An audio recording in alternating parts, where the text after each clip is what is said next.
free to get back to us. Okay, Prof, we'll just take one more question quickly. Anita. Okay, good morning, ma'am. Good morning, sir. Good morning, everybody. Yes. My name is Anita American. I am the founder of Ideal Baby Meals. Please, sir, I asked the question on soya milk yesterday to our babies. I remember back then when I had my first child is lactose intolerant. So when I took her to the hospital when we wanted to wean her, the doctors advised me to go and be giving her soya milk and pap, you know. Anita. Yes, please, sir. Anita, sorry to cut in. You have just betrayed the fact that you just joined now. Because I already answered your question in my opening remarks. Yes, I did say that somebody asked that question yesterday and we didn't have enough time to answer. And that it is very, very true that, I mean, as I said yesterday, when you start making complementary foods, because your pap and your milk is a complementary food. And at that point, that is after your exclusive breastfeeding period, you can start using pap and your milk. So, to join, you can complement your breastfeeding with your complementary food, which in this case can be pap and soya milk. I did say that anytime after your 6 months. And I said, yesterday, I was even saying to you that if, depending on how well the child is doing, some people will wait until after 9 months, but definitely from after 6 months, you are free to. I said that already this morning. So I hope that answers your question. Thank you. Okay, so we can go into the pre-training assessment. Thank you. Tomisi, over to you.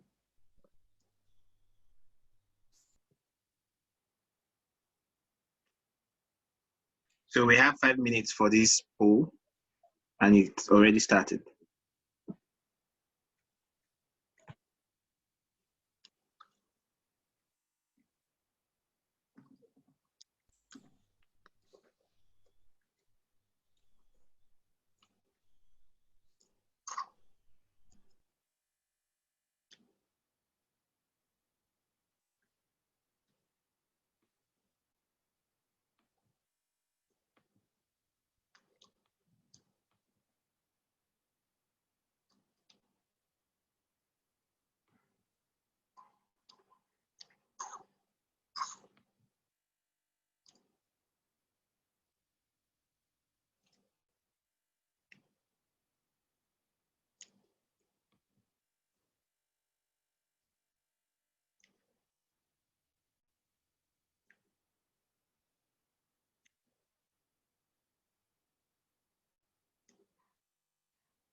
So while people are responding, I would just like to recognize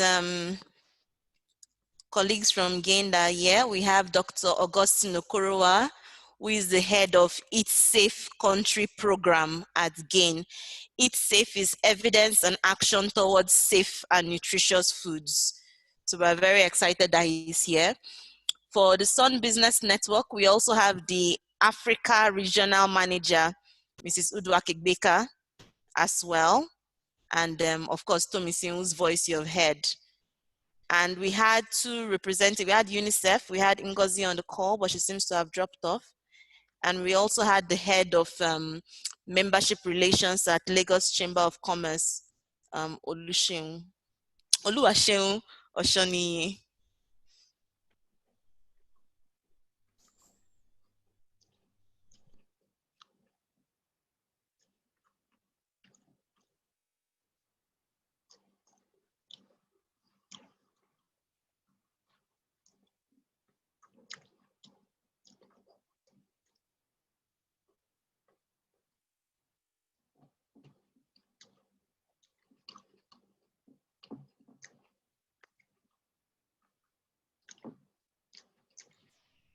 some people are saying they can't see the poll.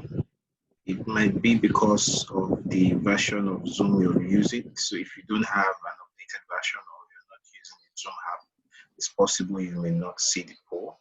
Or possibly you're using a mobile phone which does not support the features. So you might just need to check your settings before you try again.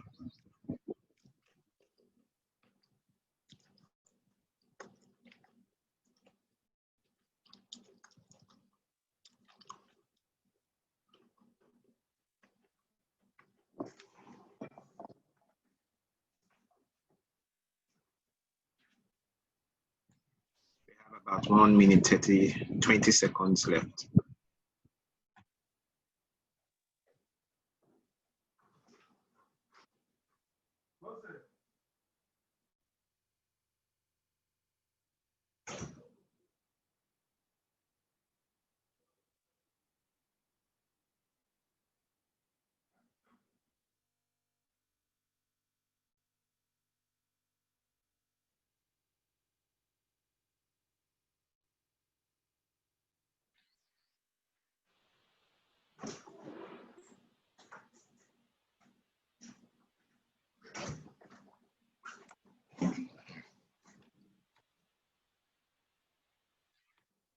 We start rounding up. We have about 30 seconds left.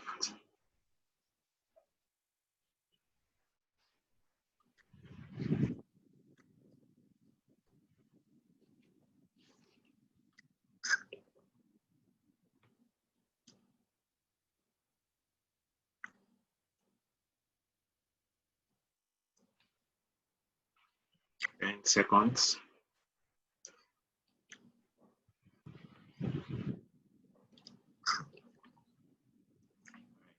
Thank you.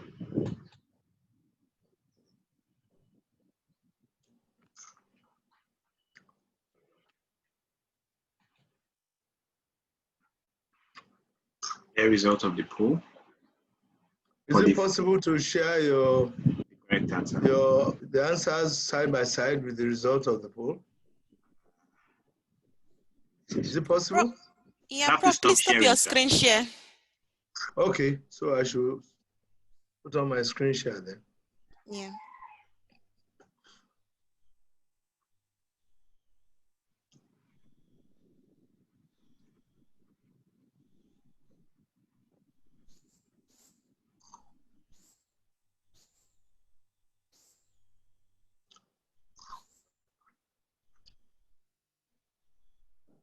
Yeah.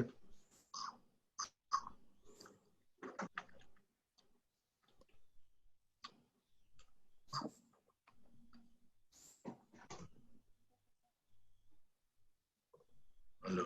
So are you sharing the answer or should I share from my end? Okay. Yeah, that's what I said. I thought you were trying to share the answer. Yeah, we were waiting for you to stop sharing. I'm sharing now. Now, looking at the answers, question 1 is correct. Well, most people chose food safety, which is correct. 2, all of the above, you will notice is also correct. 3, good manufacturing practice, not good monitoring practice. 4, well, most respondents pick the correct answer, all of the above, because you need temperature and time and cleaning and lab results and everything all together. 5, hygiene. 5, I think most people also got it right. Washing of hands is the main way there. And that's why in COVID-19, we say washing your hands as often as possible is very important, because both for the safety of the food handler and well as the safety of the product itself. It's very important that you continuously wash your hands apart from other protocols. The next one is unsafe contaminated foods can still be nutritious and healthy if you wash. And some people said it's true. That's not true, because your microorganisms may already have penetrated the product. Transporters, as you will see in the training this morning, transporters also have a role.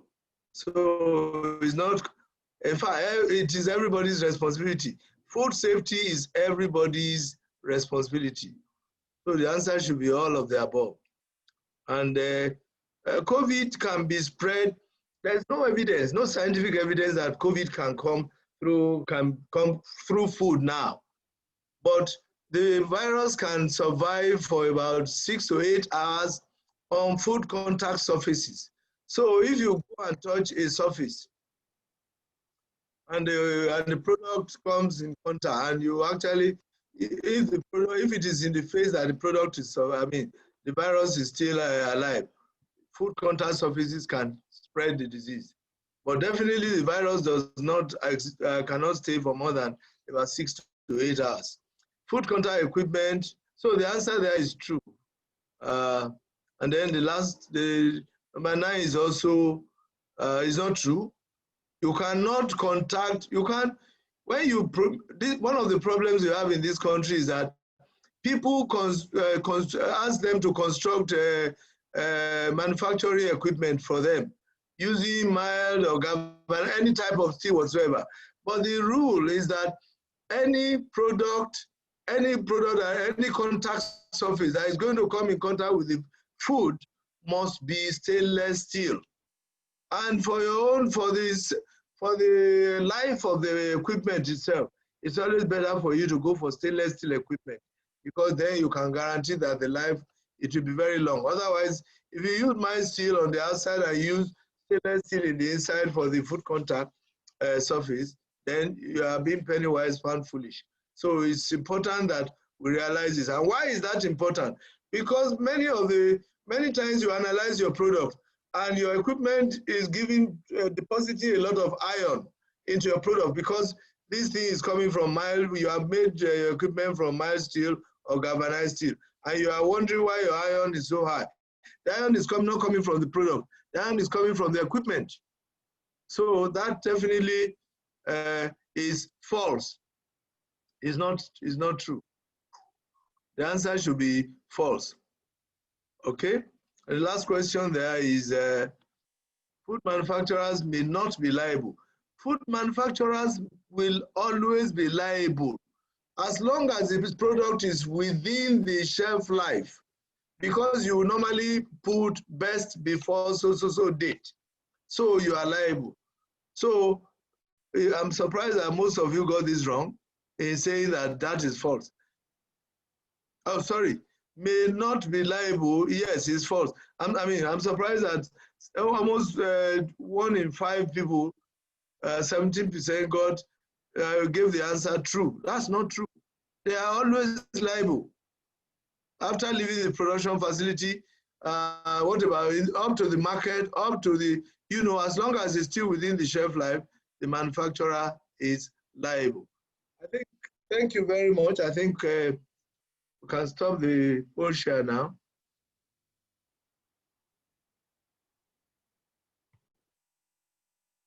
And go straight on, I believe, to the business of the day.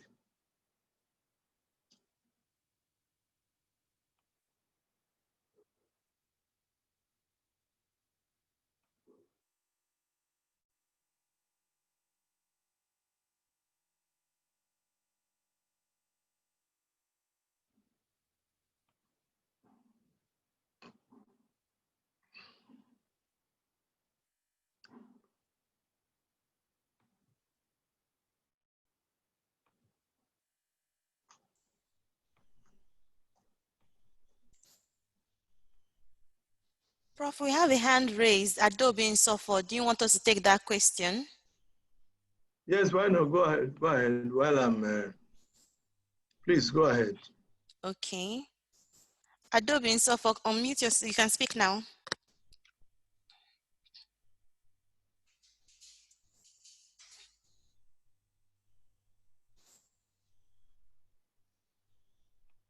Adobe, you can Hello. unmute yourself. We Hello. hear you. We hear you. Okay. I was going to say that the answer to number 12 is not correct because it is everybody's responsibility and not, so it cannot be none of the above, be all of the above. Number 12. On Which the one is number 12? question, yes. Which one is that, please? All of the above is everybody now. No, All you of know the the above is question everybody. says, the question says except. There is a word in the question that says except. All right, okay. Which one is that? Question 10, you said? Question 12. Let's go. There's no question 12 in this. Hello, Tommy, see question 12. Yeah, Tommy, share your screen. Prof is sharing, I can't share now. But You can share now. Okay. Are you saying, well, okay, this is probably question 7 here. Is that the one you are talking about? Question 7, the following actors, yes. Yes. The question is saying the following actors have responsibility for food safety. Except. Well, I mean, that is a question of grammar. Yes. You choose transporter, or you choose farmer, or you choose consumer, or you choose all of the above. So if you say all of the above, that means everybody is not responsible for the safety then? No, oh God. If you look at the grammar, sir. All right. Can I, Prof? Yes, please. Please help us out. The answer is all of the above. The farmer is responsible. The farmer is responsible. So none of them can be exempted from food safety. None of them can be exempted. It's just a way though. When you do a kind of question like this, it's to just confuse the person. So if you know your answer, you will get the correct answer. So don't. I hope that answers your question. Hello. So thank you. Let's let Modinat Kilasho. Modinat. Yes, please. Okay. Good afternoon, everyone. Good afternoon, Prof. Good morning. Good morning, rather. Good morning. Good morning. Okay. So thank you so much for your time. It's been informative. So my question is, this is as good as us being physically present, right? So I want to find out, are we going to get a certificate for this training? Why don't you wait until we go to the closing session of this and then I direct that question at SBN. But I take your point. Normally, when we do this training physically, you get your certificates. I don't see any reason why this should be different. I'm sure that for each person that has been a participant in this, especially because we could recognize the number of people who are here to the very end yesterday. So arrangements will be made for you to get your certificates through the LCCI. If I'm right, please, Ivy, can you kindly confirm that?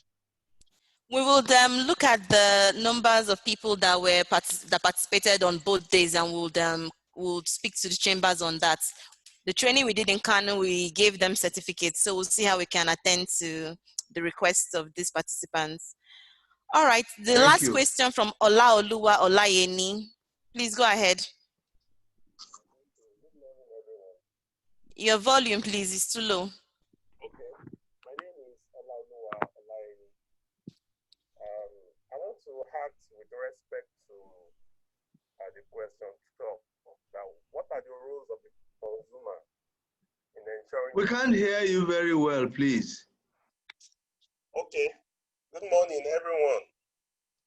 My name is Olayeni Olaoluwa.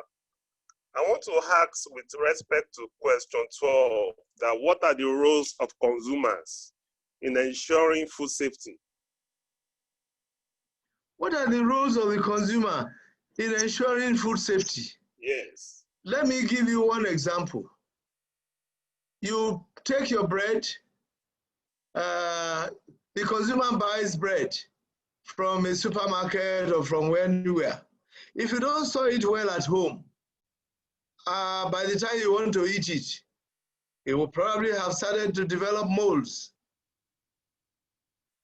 Secondly, the consumer buys fruit, maybe fresh fruits and vegetables which probably still contain adhering sand and other particles. If you don't wash it properly at home before you consume, you are also predisposing yourself to some kind of danger. As we heard yesterday, about 600 million food-related illnesses are recorded every year. 600 million foodborne illnesses, and that's why the World Health Organization actually declared June 7 every year the World Food Safety Day. World Food Safety Day. The second, this was the first one was in 2019. This year would have been the second edition of the World Food Safety Day on June 7, because food safety is everybody's business. And out of the 600 million foodborne illnesses all over the world, the statistics show that about 420,000 people die every year. Not to talk of how many children are predisposed to diarrhea and related diseases out of improperly handled products. So it is a major issue that we should, and this is one of the reasons why we should take this very seriously. For example, also, let me also mention, as we will find in the course of this training, that when a lot of foods, a lot of the food produced in the supply system are lost because of improper handling conditions. Because, for example, you handle fresh fruits and vegetables will lose about 45 to 50% of what we produce in this country every year because of improper handling. And that's why I said yesterday we are trying to promote the development of the cold chain from one point A to another. We're trying to promote the concept of proper packaging from point A to point B. So all this is putting, is ensuring that people, freshness and nutrition are preserved. And this is, in fact, one of the major reasons why a course on nutrition like this will not be complete without us looking at the food safety issues. Because within the entire world, in fact, the global attention is coming to food safety now, because if we are able to reduce the incidences of food safety, not only will we be reducing the incidences of foodborne illnesses, but we will also be ensuring that there will be more food available for the world. In especially in a situation where in many developing countries, the statistics show that it's not just 1 in 9 that are hungry. Many more people are hungry, especially in the developed countries, in the developing countries, and that's where a lot more wastages actually occur. So food safety is not just about ensuring that the consumer handles very well, but everybody, as I said yesterday, within the chain, within the value chain, everybody has a role because it's everybody's business, more so the final consumer who actually has a responsibility, who must take responsibility for whatever he's putting into his own system. I hope that answers your question.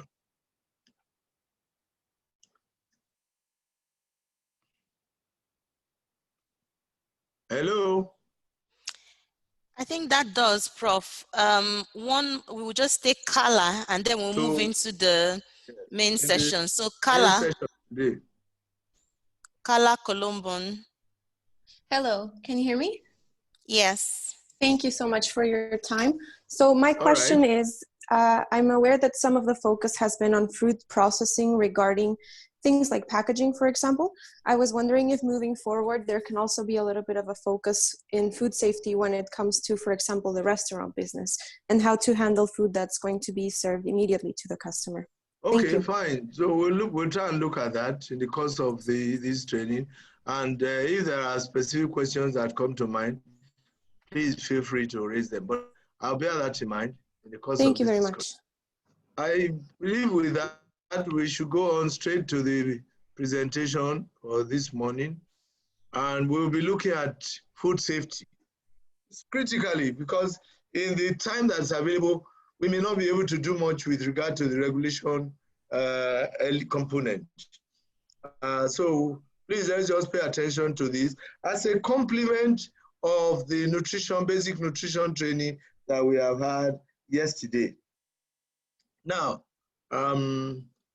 food safety, as I mentioned, is everybody's business. Everybody's business. And it is extremely important that we recognize that as a fact. I hope, even if you, I hope you're all hearing me and you can see me. We can hear you, Prof. Thank you very much. Good.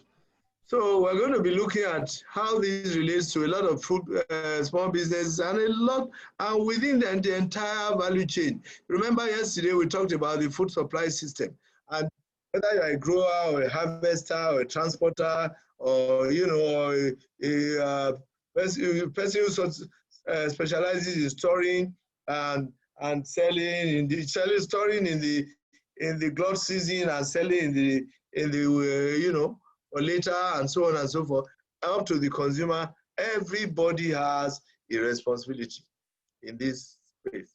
So this morning we are going to be looking at why food safety and hygiene is important. Maybe what we should do is actually be calling these food safety and hygiene for the benefit of people from the fast food sector, so that we can actually be sure that we cover some of the interests here. And we'll look at a few definitions, and we'll look at the basis. What really is the basis for safe foods?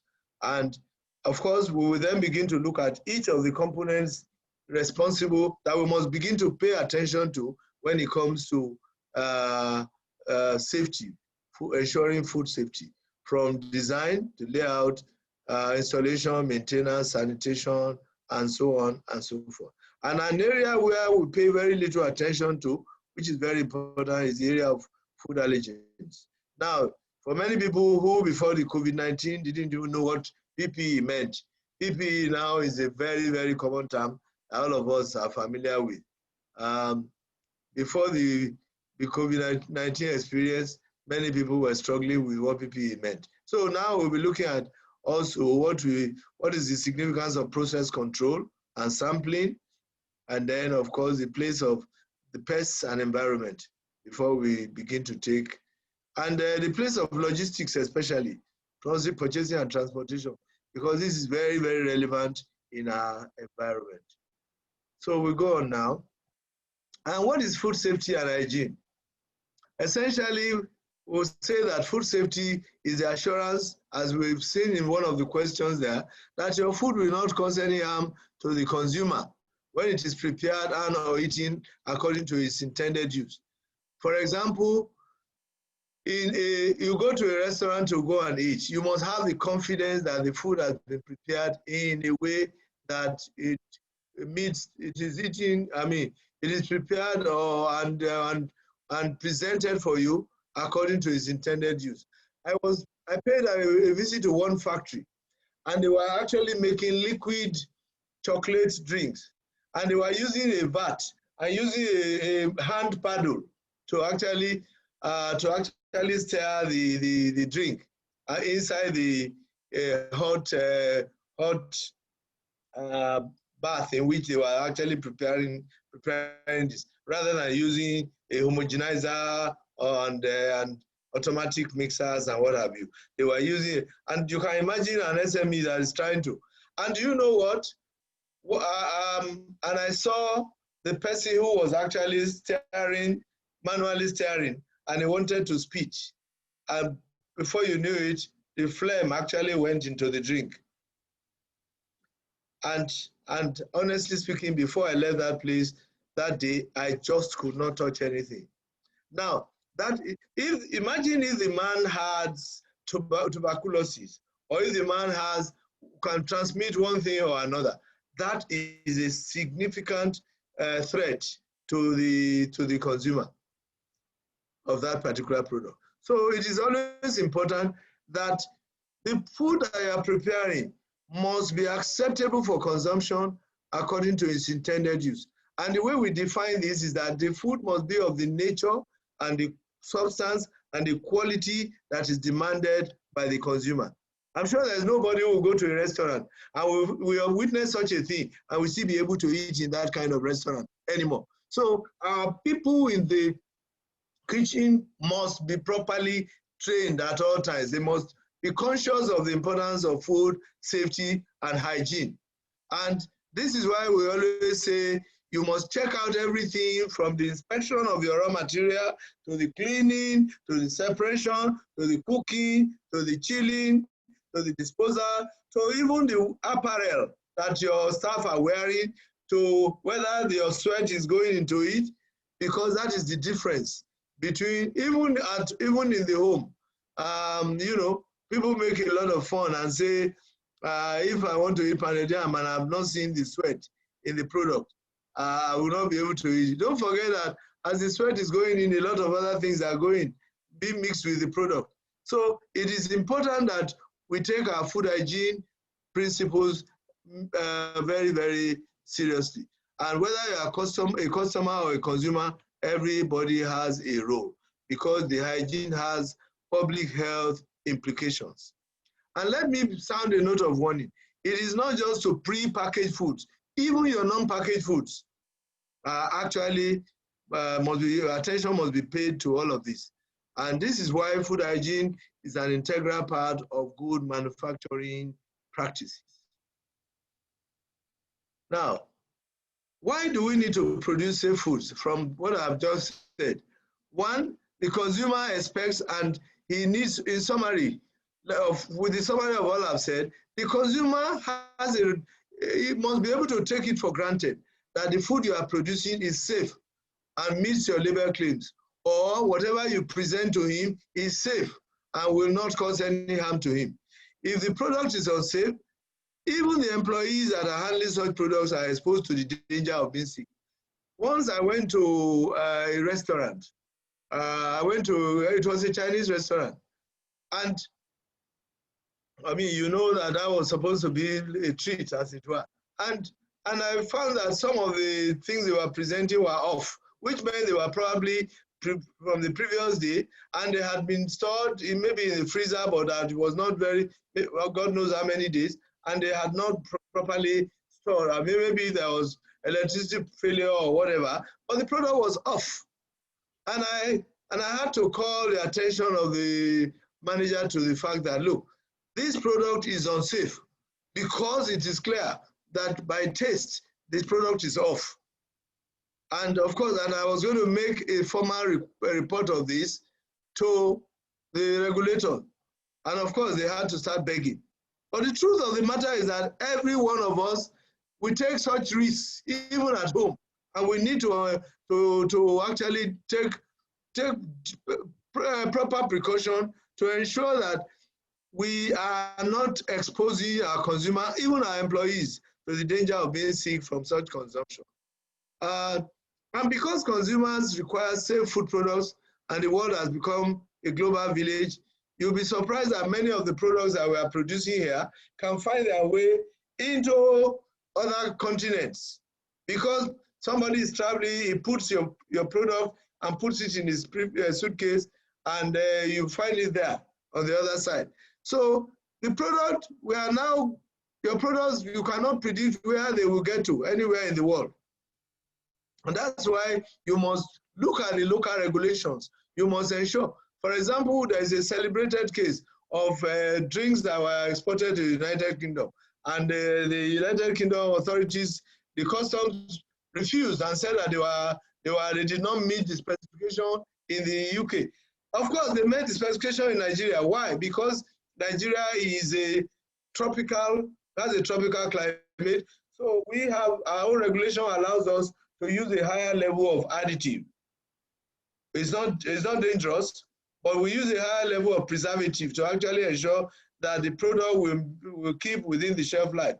But in a temperate climate, the whole regulation is different. So you are producing a product that has left this shore and gone to a place where the preservative level, because of their own weather, is lower than our own. Of course, everything is still within WHO acceptable limits, but the country regulation is different from our own. So they will declare it as unsafe. So it is always important that Regulative standards and guidelines for ensuring the production of safe foods under safe conditions are actually taken into consideration. So for all that I've said, why is the growing interest in food safety? The first one is that there is financial reward. If the food is not safe, you are facing a loss, whether as a consumer or as a customer. Imagine in the last few months that we have been on lockdown, I've heard quite a number of people complain that a lot of the yam that they bought from local markets, that the yams were bad.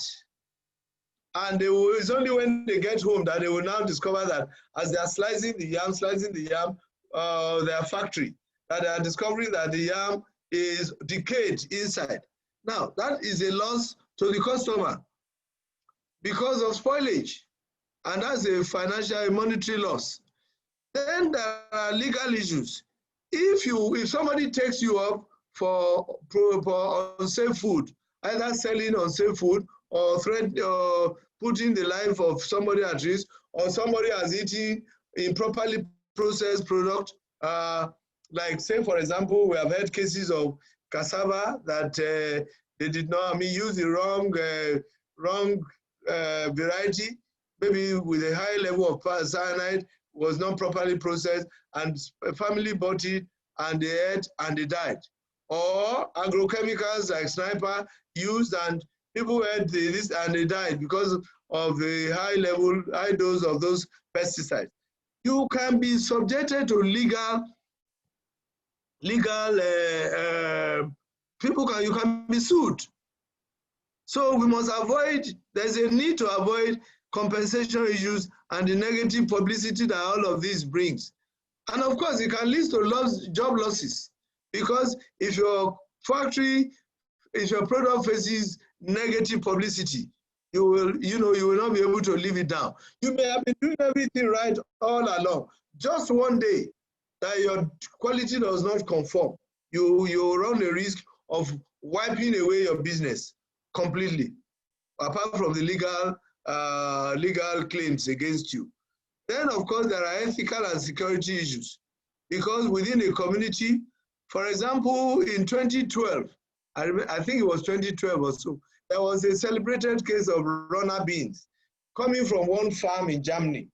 And by the time people were dying, I think it was even in the UK that it was first picked up. And then they had to trace the product, and they found that it came from one farm in Germany, because, like I said, this is a global village.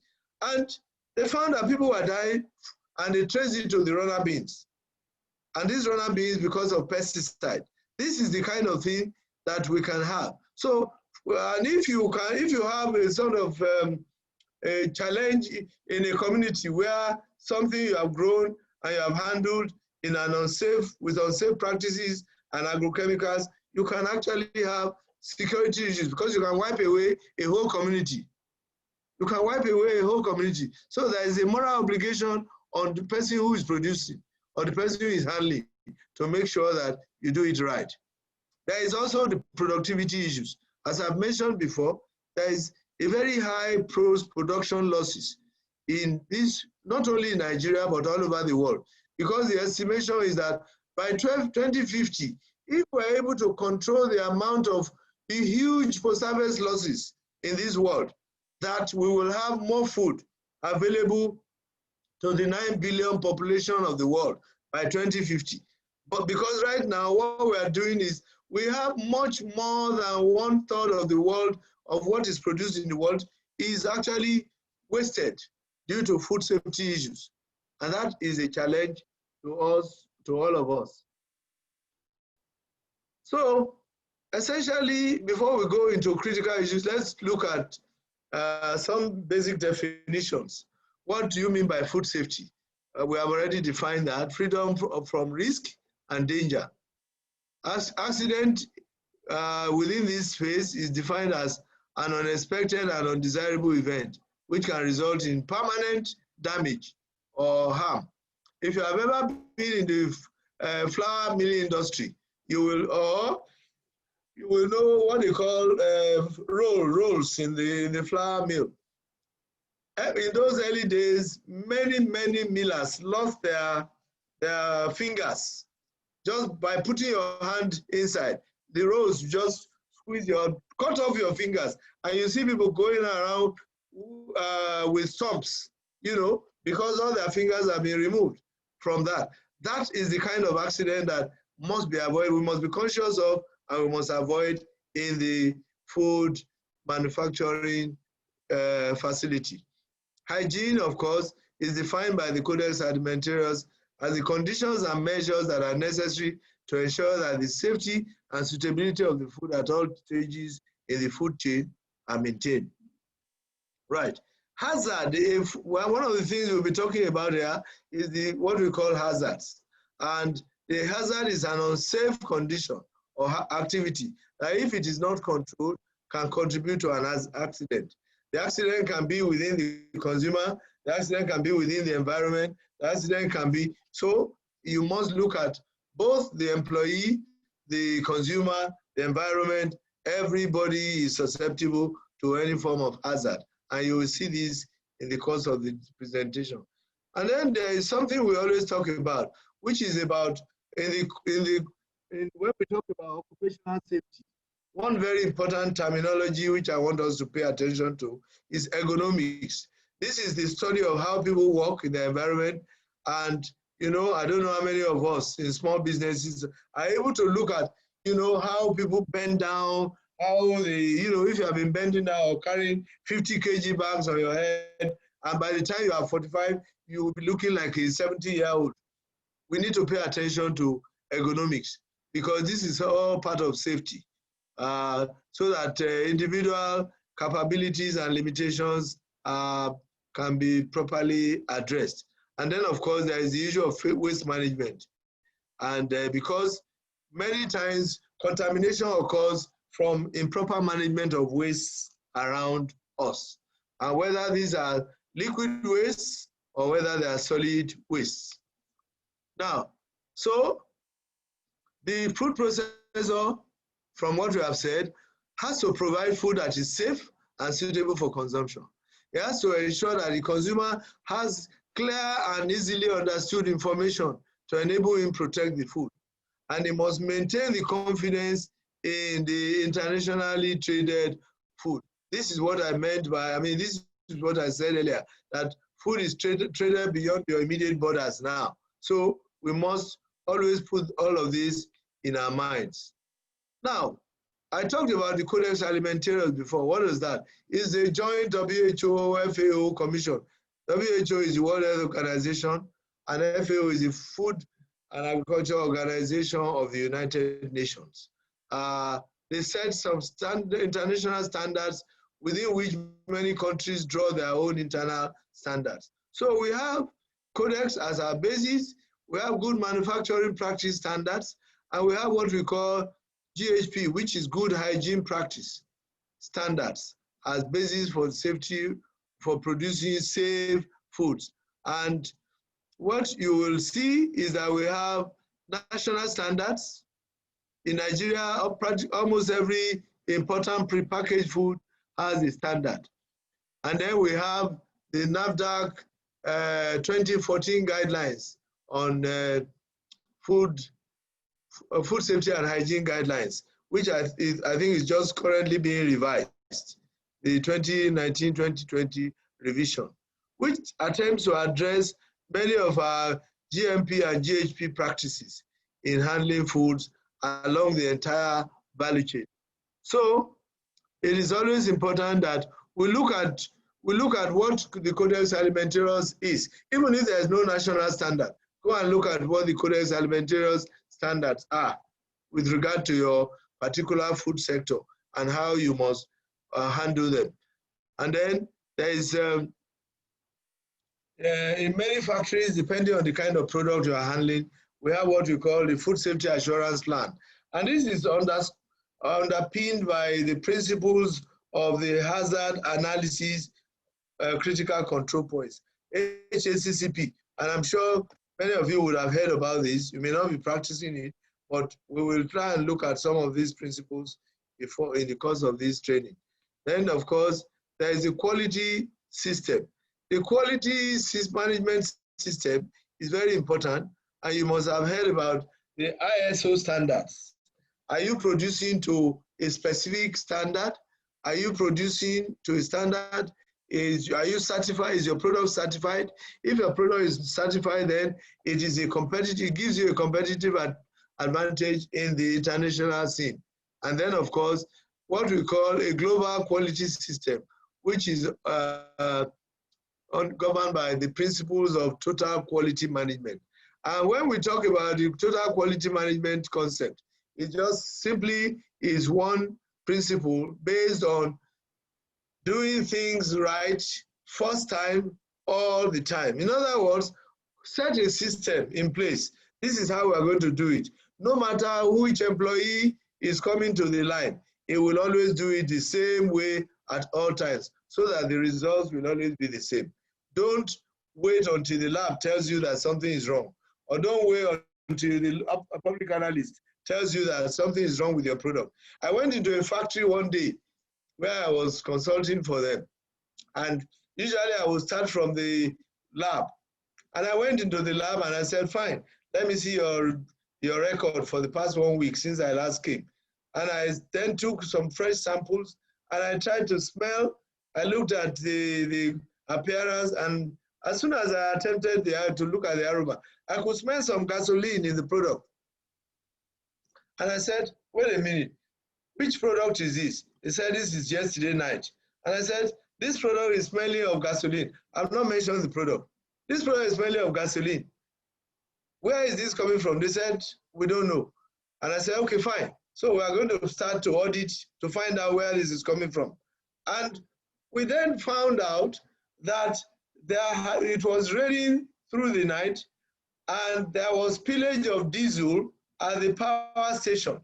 And the diesel that was spilling had actually gone into the underground water. And they had a water treatment plant, but the water treatment plant will not remove these volatiles. They will not remove any petroleum impurities. They will not. They were not programmed to remove petroleum impurities. So even though the water was treated, the water that was going to the factory was still was actually contaminated. And it was, it was smelling of gasoline. And this was what I could perceive in the final product. And nobody took this seriously. I had to say to them, even the quality control people did not pick this. And I said, well, you have to hold this product. You cannot sell it. Otherwise, you're going to have serious product recall. And of course, some of the product had already gone by then. They had released some of it. A significant part was still in their warehouse. And lo and behold, a few weeks later, the product started coming back. So this is the extent to which we must take some of these things very seriously. And we must pay attention to not just to your raw materials, but like I said yesterday, your raw materials, your finished product, your in-process materials. Whether you are talking of the raw material, and the non-food items. I mentioned this yesterday. The non-food items are important. Water is, you need your water for your processing, but it's important that you ensure that the quality of the water going into the product is actually appropriate for your use. So you must try to understand the relationship between good manufacturing practice, which focuses on safety and suitability and quality, your good hygiene practice, which focuses on hygiene, the hygienic processing, safety and suitability, and then your HACCP, which focuses mainly on your safety, on the safety of the food. Very important. So let's begin to look now at some, and I'm going to stop at this point. If you have any question, please ask at this point. Before I go into the first module. So please raise your hand if you have a question. Olushola Elizabeth Adeniran, please go ahead. Olushola Elizabeth, do you have a question? If you don't have a question, please lower your hand.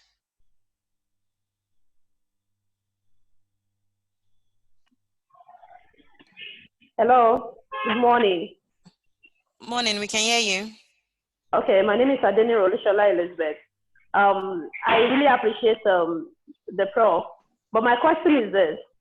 Relating to MSME, some of those things we actually know, but I want you to really please come a little bit down to our level by telling us how best we can do some of these things in production floor, knowing fully well that some of us are just coming up like water analysis like on a daily basis. How best can we do that it won't be, that it will be cost effective, that we too will be able to practice some of these things at a low cost, even in a small way of processing or production. How can we, like I run a bakery and I process gari too, and my gari is premium. So I might not be able to have a very big lab. I have worked in food company before. I have a food science background. But some of this lab, you know, the reagents and doing analysis and stuff like that might be a little bit. What is your own advice to a small business like us and having a small place where we can do some of this analysis on a daily basis, sir? Okay, let me just say that the first thing is to have basic knowledge of what you should do. What is the ideal? How you should do it? And at what point, what are the things you should pay attention to? Those are the primary things, because this is a knowledge building session. You understand? Then the next steps will be, okay, fine. When you have been equipped with that knowledge, you then begin to see everything is about adaptation. Everything, I mean, there are many small SMEs that have gone to their factories and have said, look, instead of this, do this. You are not doing the big things, but the most important thing is for you to know what is the correct thing to do at any particular point in time. So once you have that information, then you begin to see how you will adapt it to your own particular situation. But maybe we'll come to that, but let's, if that is your question, I appreciate that, that challenge. I mean, I'm sure you are not alone, so we will probably be looking at that in the course of this discussion. I can only take one more question. One more. Okay, I see Adobe in Suffolk. You have your hand up. Hello, everybody. Once again, I want to ask, are there any equipment, at least basic testing equipment you can recommend for startups like us? For instance, me, I'm into flour milling. I process date powder and tiger nut powder and all that.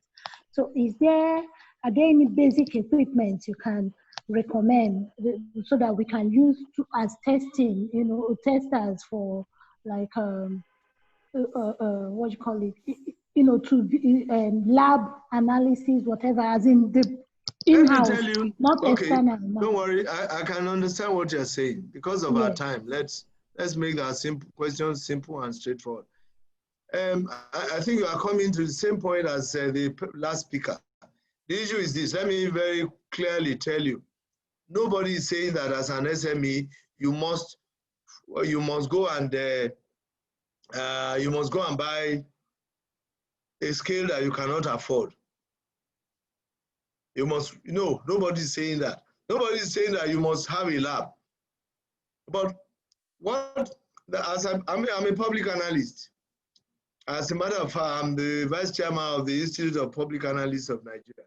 And I can tell you that there are many SMEs that we always say, look, let a public lab create a protocol for you so that you build that into your course. Once in a while, they are giving you have a frequency of submitting your samples for them to analyze your product, and you keep the results. When NAFDAC comes, you have results to show to them. You will also guide yourself by following the right protocols. You are sure that your product is meeting the expectations both of the regulators and of the consumer. You know, so, but it is important, for example, you want to monitor temperature. There are handheld devices that you can use. You need to scale your product. There are small scales kitchen scales that you can use. Of course, you may be giving out more than you should. because the lower your accuracy, the more you are changing yourself. So these are things that must increase gradually with time. Nobody is advocating that you must be, you have money for a bungalow, you must start at the level of a skyscraper. No, you can only start at your own level. And depending on what your challenges are, we can look at tailor-made solutions to your problems. All right? So I appreciate the questions. At least we are trying to bring them down to our level. But let us understand that a training like this is supposed to tell us what is the ideal. And then we begin to look at how can we adapt this to our particular circumstances. And we then, so that at the end of the day, we are all better off for it. So now let's go straight on to premises design, maintenance, sanitation, and GMP. And the first thing here is that I want us to know that there are conditions expected in your facility. As I always say, I mean, there are many SMEs will say, this is all I can afford. You go and build a shed and you say you are making food there. The floor is not cemented. That's not the best you can do, because then you are inviting rodents.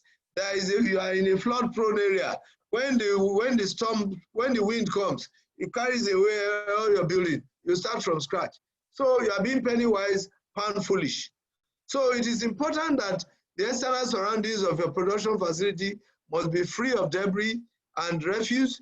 You must not be in any close proximity to any form of pollution, smoke, dust, or anything. I went into one factory many years ago. I was going to supervise a student on industrial training. As soon as they opened the gate to me, the front gate, they had the toilets right there. Stench, no water flowing, and stench of urine everywhere. Now, and of course, you expect that in such an environment, house flies will be all over the whole place. And although I came to look at the student who was in industrial training, I had to spend time educating the facility about what they needed to do to actually change the narrative. So you have water challenges. So why are you building a facility that you have your employees to use, instead of going for a mobile toilet that will require less water? So you must always find a solution that is practical. The roadways should be properly graded, compacted, dust-proofed, and drained. And shipping and receiving areas should always permit good drainage. You are receiving meat in your place, and you don't even wash the place for very, very many days. Definitely, you are encouraging the growth of microorganisms. So the building you must prevent entrance to pests. You must prevent environmental contaminants. And the area must permit proper cleaning at all times. Now, in the same premises, you must look at your warehousing. You must look at your product flow. How do you receive? How do you clean? How do you process? How do you package? How do you actually warehouse your product? And how do the distributors come to pick their products? How do you separate your liquid and solid waste? All of these are simple, but you know what? They don't have to be at the large scale level. You can be using a small, as an SME, maybe you are using a 2-bedroom flat or even your boys' quarter. You can separate, you can create some compartments that will actually fit the scale of what you are doing. And I've seen quite a number of SMEs that all that we ask them to do is, look, separate your raw materials from your packaging materials, from your finished products, even within this facility. Have a demarcation. Anybody comes, they can see your clear demarcations. Nobody says you must go and have a big building. No, but you must ensure that you have what we call a knowledge of good manufacturing practice. Now, the layout must be such that will avoid cross-contamination. Contamination will occur when you are transferring one item from one item to another. Dirty operations must be completely separated from clean operations, and ready-to-eat foods must be segregated from raw foods at all times.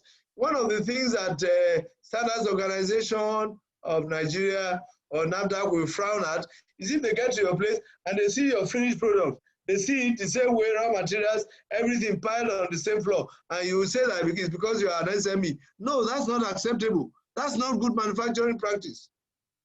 So you must always ensure that your facilities provide adequate attention, give adequate attention to ensuring that there is a physical and operational separation of incompatible operations, whether it's raw, especially your raw materials and your finished products.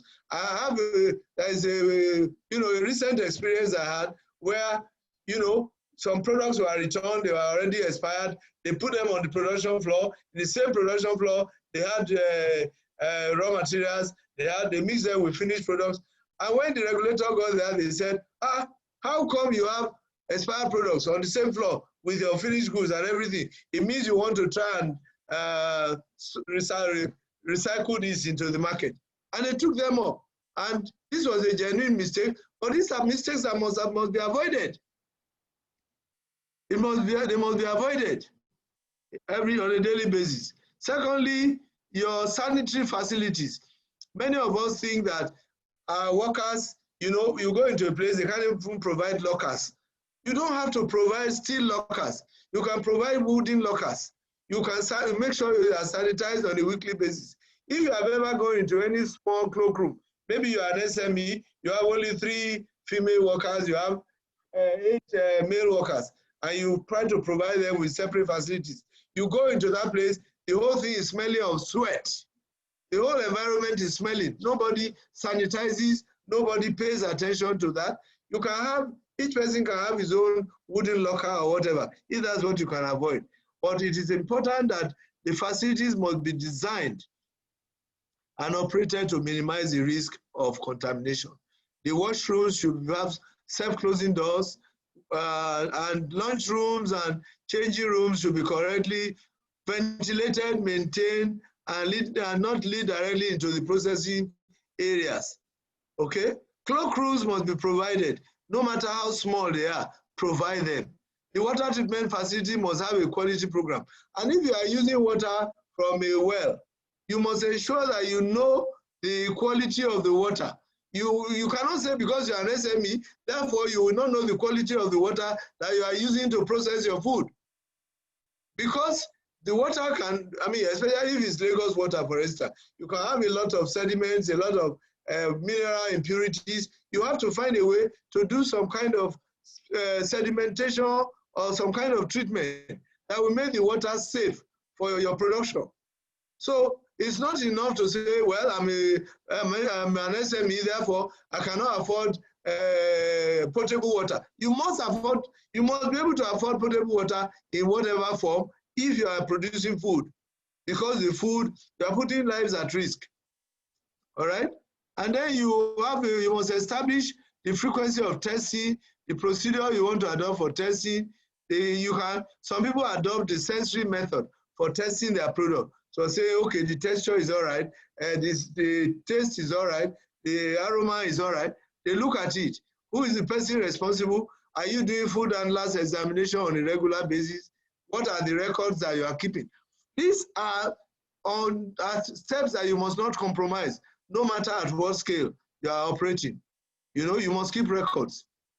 You must keep records. You must do food and last tests every 6 months. Do a random test of your staff and take them to the hospital, let them check them and be sure that they don't have any debilitating illnesses. All right? So that's very important. The records of water tests and water treatment must be maintained and filed. So if you are one of those people lucky that you have public water supply in your area, then of course but you still must be able to keep records of the quality of the water from time to time, so that if anybody comes, you have adequate information. So now let's go into the specifics of GMP. And when we talk of GMP, we are going to look at this in the context of cleaning and sanitation, pest control, maintenance, operational methods, and personnel practices. But essentially, we define GMP as a combination of manufacturing and quality control procedures that are aimed at ensuring that your products are actually consistently manufactured to the specification that the required standard specification. So, and what are the factors to consider here to say whether you are actually, the first thing is, what is the state or quality of your facilities? Whether it's your water, as I've mentioned, or the air quality, or the light. The light is very important. How are the different facilities to be monitored? Or quality, what are the parameters you need to look out for? And what are the tests? What are the ways? If you do not know, you can get an expert to actually guide you as to how you can go about this at your scale of operation. But definitely, you must have something in place that will actually ensure. For example, many years ago, I had a student who was working and we didn't have a particular equipment. And I had to say, okay, fine. You are looking for a viscometer. What is the principle? You are looking for a falling from one height to another. And you want to measure the degree of penetration. That's what's going to tell you the strength of the product. And I said, fine, let's design something and you have your falling ball. It will fall from a particular height and you will use that to determine what's the depth of penetration into the product, which was a jam. And the jam, depending on the strength, you'll find that jams come in different strengths. So even that is a very simple thing. You don't have to go and buy a viscometer, but you must be able to say, okay, within the way we test, if it can penetrate to this level, then we are okay. That's the kind of thing we are thinking about. So you must think out of the box. Think out of the box. What is the location like? How are you cleaning your product? So let's go look at this. Many premises, I think I've talked about premises. You look at, when you talk about the areas that are covered by GMP, your premises, your outside property, your roadway, your drainage, for example, many small SMEs, they just open the tap and dump everything into the drains. Whether they are destroying aquatic life or not, you must pay attention to this and ensure that whatever you are doing is not injurious to your environment. What you are doing by way of transportation and storage is very important. And that's why, like I said before, we're trying to promote the development of the cold chain, especially for fruits and vegetables in this country, so that the freshness of the nutrition can be preserved. All right. Equipment, the design, the installation. For example, these are areas that we pay attention to when it comes to GMP. You can look at the picture I have here and see whether, if you have a production facility right in the middle here, how many of you have the luxury of, SMEs don't have this luxury, so you are probably using your boys' quarter, or you are using one room in your house, or you have created one part of facility just close to the house, but always make sure that the regulator does not come to visit you and say the environment is inadequate for meeting what we require. Now, why do you think of hygienic design? Hygienic design, maybe, for example, you can have a sort of a hopper that, you open it to the base to actually discharge. If the hopper has some crevices that you cannot reach, maybe it has a curvature. Let me see whether I can show you. Now, you can see something like this. If you have something like this is good because it can discharge freely, whether it's to the side or to the middle. But if you have something like this, you can have sedimentation at the base, and you can have areas that even when you're cleaning, you will not be able to reach very quickly. So the type of equipment somebody is designing for you must be such that you can have a free flow of your product. So it's very important that you look at that. And when you are doing your design, make sure that your designer is paying attention to the microorganisms, whether there is a possibility of attachment to the wall of the pipe, and so on and so forth. It's very, very important. And how easy will it be to clean? Are you using a cleaning in place facility, or are you using a facility that you can, for example, many small scale meat processors use, say, Kenwood food processor in their facility. The things that you can actually, at the end of the day, pull apart clean all the various joints and all the, all the heads before you put them together. So you manually dismantle, you clean, you sterilize, and you put them back together. This is what we are talking about. Then you look at, for these equipments, you look at what is the one that gives you is very, very risky. What are the kind of hygiene risks that you're having? You must always have sufficient clearance. If your hopper is one that somebody has to bend down to go underneath, that is not safe. You have to ensure that at least you are 1 meter high so that there will be sufficient clearance and you can discharge very freely without posing a risk both to the handler as well as the entire cleaning of the facility. If they are not accessible, your cleaners will not be able to clean the place, and you will not be able to keep the place clean at all times. So there must be adequate ventilation in your facility. Now, let's look at, even as an SME, you must always have what we call preventive maintenance program. Some of you will have equipment that should be calibrated on a regular basis, and for several months you go without calibrating. Preventive maintenance is one of our greatest challenges in this country. We do not pay attention to preventive maintenance at all. Then when something goes wrong tomorrow, then you will say, we have to shut down for 2 days to go and clean, to go and find out where this problem is coming from. Or if you have a program in place, then you avoid this.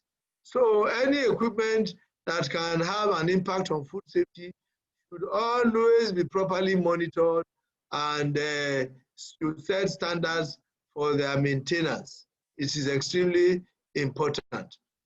Calibration methods must be such that whether it's thermometer or pH meter or water activity meter or scale or recording thermometer or hygrometer or anything, you must make sure that these are properly calibrated at all times.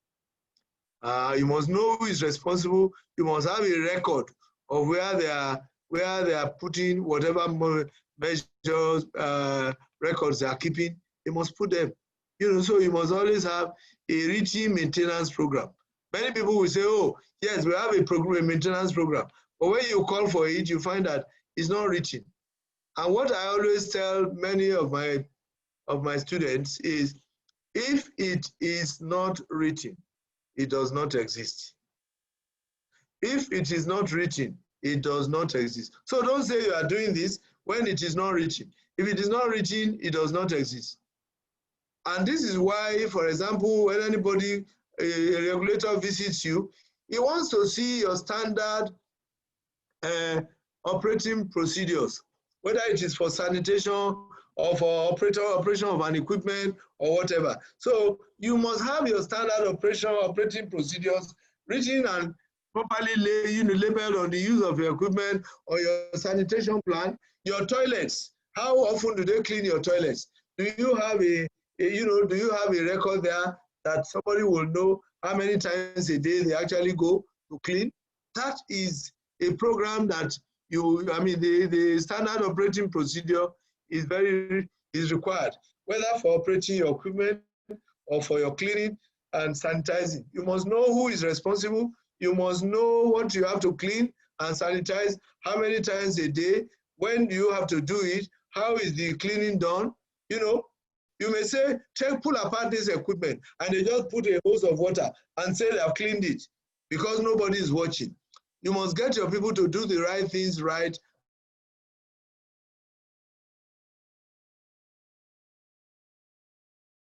Sorry for time check, just to let you know that you have 30 more minutes, just so that you are aware of time. Sorry for interrupting. Thank you. Okay, all right. So what are the purposes for cleaning and disinfection? I think it's important for us to know that disinfection is the reduction by means of chemical agents or physical methods of microorganisms in the environment. And we're doing a lot of this in this COVID environment. Chemical disinfection, where you use chlorine and chlorine-releasing compounds, and this is very, very important. There are different chemicals you can use, but because I'm going to share this, I'm not going to worry about this. The truth of the matter is that a training like this, you just opens your mind to what you can do or what you need to do. We may not be able to go take all the time in the world. I've just been reminded that maybe I have only about 30 minutes more. So let's move a little bit faster. So what do you need to clean and how do you need to clean? Hand contact surfaces, you work with, your people must wash hands, they must wear gloves, they must clean, do wet cleaning or pre-cleaning, as depending on what is applicable. Please, let's bear this in mind. And you can see some cleaning activity going on here. Cleaning is a very, very important part of quality assurance. And because you depend, I will not go into specifics because you are from different sectors. But whether you are you do dry cleaning or you do wet cleaning, it is important that you actually have a cleaning protocol. Your cleaning and sanitation protocol must be in place at all times. So what are the key sanitation control points? Please bear in mind that there are always 8 key sanitation points. Your employee health condition is a key sanitation point. Do you check the nails of your staff? Do you check, for example, do they wear belts? Do they wear hairnets and all of those things? Condition and cleanliness of the food contact surfaces, as we have mentioned before. Do you take steps to prevent cross-contamination from one to the other, raw material to finished product? Do you look at the safety of your water as a raw material? Maintenance of your toilet facilities? Do you protect from adulterants? Do you label, store, and make proper use of storage of toxic compounds that maybe your adhesives, your glues for labeling and so on and so forth? Do you exclude pests? All of these points are very, very critical sanitation control points. Let's go to hazards now. Hazards, because of time, I'm not going to stop again until we come to the end, so that then we can take all your questions together. And so let's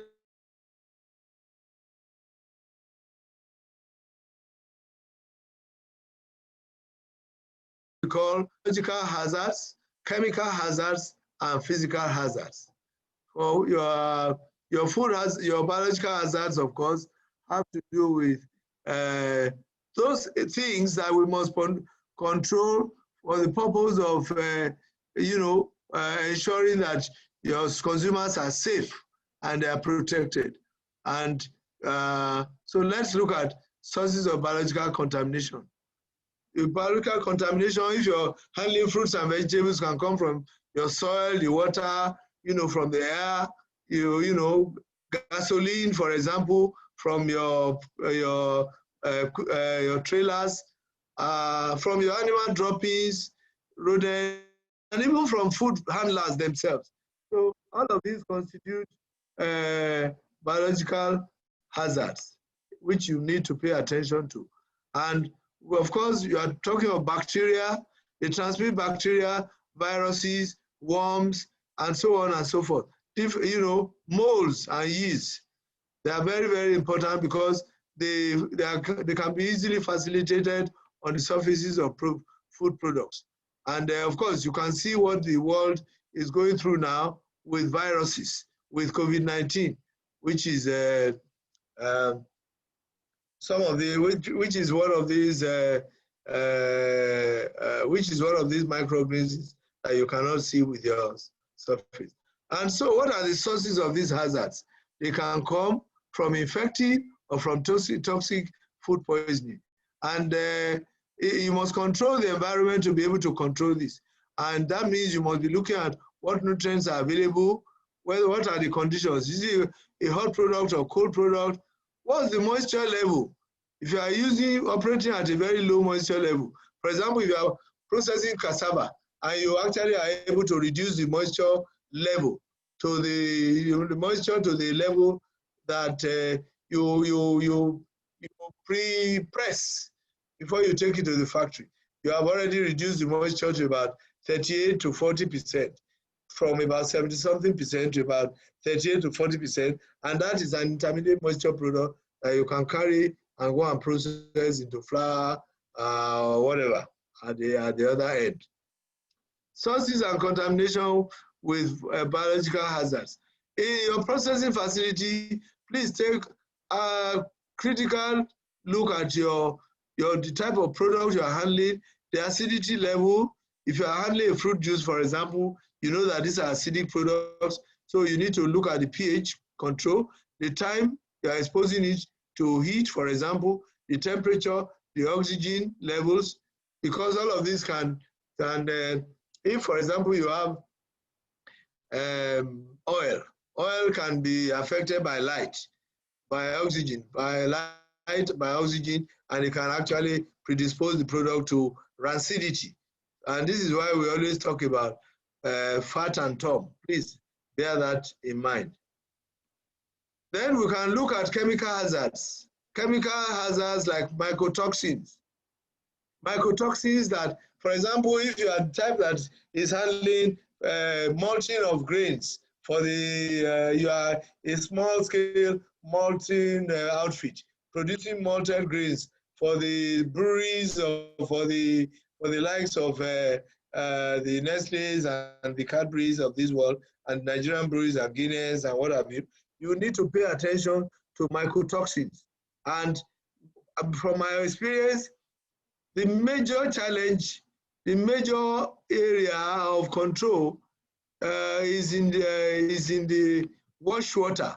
If you don't change your wash water frequently, you'll find that you can never meet the standards for mycotoxins. And this is a problem that many people have. So it's important to pay attention. The pesticides in the field are very important, like you are using phostoxin, you are using a sniper, you are using to preserve bees, and you are not looking at the biological half-life of the product. This can become a problem because you can transfer toxins. If your product is not properly, you don't wait for the herbicides or whatever, or the pesticides that you have applied to actually break down before you have it. That can be a problem. So you have to look at your added chemicals. Are they safe? Are they? And then the unintentionally added chemicals like pesticides. So what are the levels? Are they safe levels? Are they toxic levels? And these are very important. Then when you talk about chemical hazards, please know that the main chemical hazards come from pesticides, allergens, and when we talk of allergens, there are 8 big types. From things like your milk and your soya and your fish and your nuts and so on and so forth. These are things that can predispose all kinds of consumers to all kinds of diseases, and it's important that we pay attention to them. Even your cleaning agents and chemicals, like your hypochlorite, you find that people use indiscriminate use of chlorine can be a problem that can actually contaminate your product. So we need to pay particular attention both to the cleaning, post-cleaning, storage, and training of your staff. And many people don't believe in training. Even as an SME, please take time to spend money on training of your staff. It is extremely important because one day of ignorance can destroy your business. That's what I always tell people. And labeling is very, very important to say, look, take precautions as far as this particular type of chemical is concerned. I'm not going to go too much into details, but please note that environmental pollution, especially with heavy metals like mercury, arsenic, and so on and so forth, is lead. That is very, very important in our environment. There are many people catching fish from polluted waters, and they don't even look at and they are using all the crayfish and what have you, without ever attempting to look at the levels of heavy metals in their products. Those are the things that you want to protect your consumers against. Very important, please. And then, of course, your additives and your packaging. Please pay particular. I think we talked enough about this yesterday, and so I'm you will have opportunity to look at some of these materials deeper after this training, because from the materials you'll be given. So let me just run very quickly to the next slide. Physical hazards. When we talk of foreign matter, it can be metals or glass or stone or wood or plastic chippings or pests, insect parts. These are called filth. And it can even be intrinsic. You have people who use, who smoke, smokers who smoke carelessly, and then you find that somehow you find your, some of these things that can be a major hazard in the factory, which you need to prevent. Items that can cause choking, items that can actually create challenges to the both to the other handlers or even the safety of your product through its shelf life or even the final consumer. So we need to, glass can shatter, a bulb can shatter, and then you will not take precautions to separate these. You don't have metal detectors in your system. You say you are, or you cannot do manual sorting. And what many SMEs do is that they spend time on getting people who are going to do their manual, that sorting manually, and you don't pay them a lot, but at least they help to ensure that you don't put your consumer at risk. And then, of course, you can have woods and plastics and other forms of hazards. Now, allergens, as I mentioned before, shellfish, wheat gluten intolerance, maize is one of the allergens, the big H, peanuts, eggs, sesame, milk, and soya. All of these are various things that can cause allergens. And the requirement is that your label must indicate, usually, that's why food labels are important. They must indicate if you have any allergens in your particular product. It's very important. So we must be responsible enough to know that our consumers need to know, have information that, look, this particular product contains some allergen. So if I'm suffering from one type of intolerance or another, I will not go and eat that product. This is very, very important. The area of personal protective equipment or clothing is something that we are all very familiar with now in this COVID climate. So you need to make sure that people wear gloves and people are protected. This is extremely important. And you need to have a personal hygiene manual that just says, what do you need to do? How should you do it? So if you bring in a new person into the factory, you don't need to be talking. Those instruction manuals will say what your own practice is in your factory. You must provide hand washing facilities. You must have access to a medical first aid box. Your people, you must know where they eat so that you are not transporting tuberculosis into your factory. Suitable footwear. So your hands and skin must be clean, very important. You must have a washing bay. Your nose, mouth, and ears must be properly, must be such that they will not be transferring all kinds of, as I gave an example before, when you wear masks, you are not going to transfer anything into the product inadvertently by coughing or by sneezing or by spitting. Spitting must be strictly prohibited in all production areas. Then, of course, you must, in this COVID climate, you may have people who are working, they don't know whether you're going to, if they say that they have COVID, therefore you will not, you will sack them. So you must enable people to report that they have one injury or they have one illness or another, so that you can take precautions very quickly. It's very important. So that if you have a cut or boil or anything at all, they must report, they must be free to report it without being victimized. It's extremely important.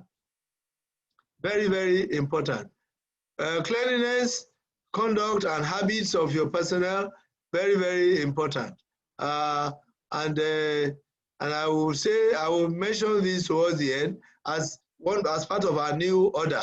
Training, training, training. Many of us don't believe in training, but I tell you, you train yourself, you don't train your staff, you are not benefiting, especially if you cannot pass on the benefit of the training to your staff.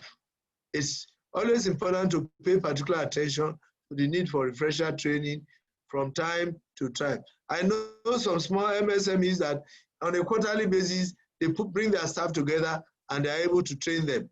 It's very important. And because of time, I'm not going to go into all of this, but if anybody is interested in HACCP, please let us know.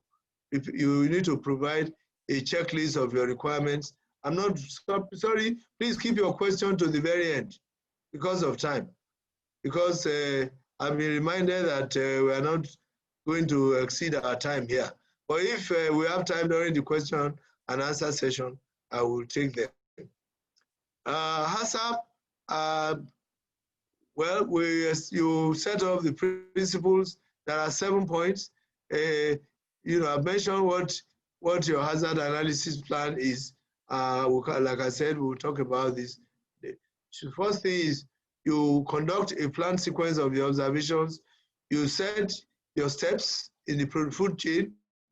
You verify which methods are applicable.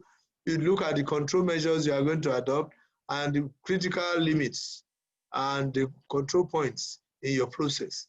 You must identify the control point.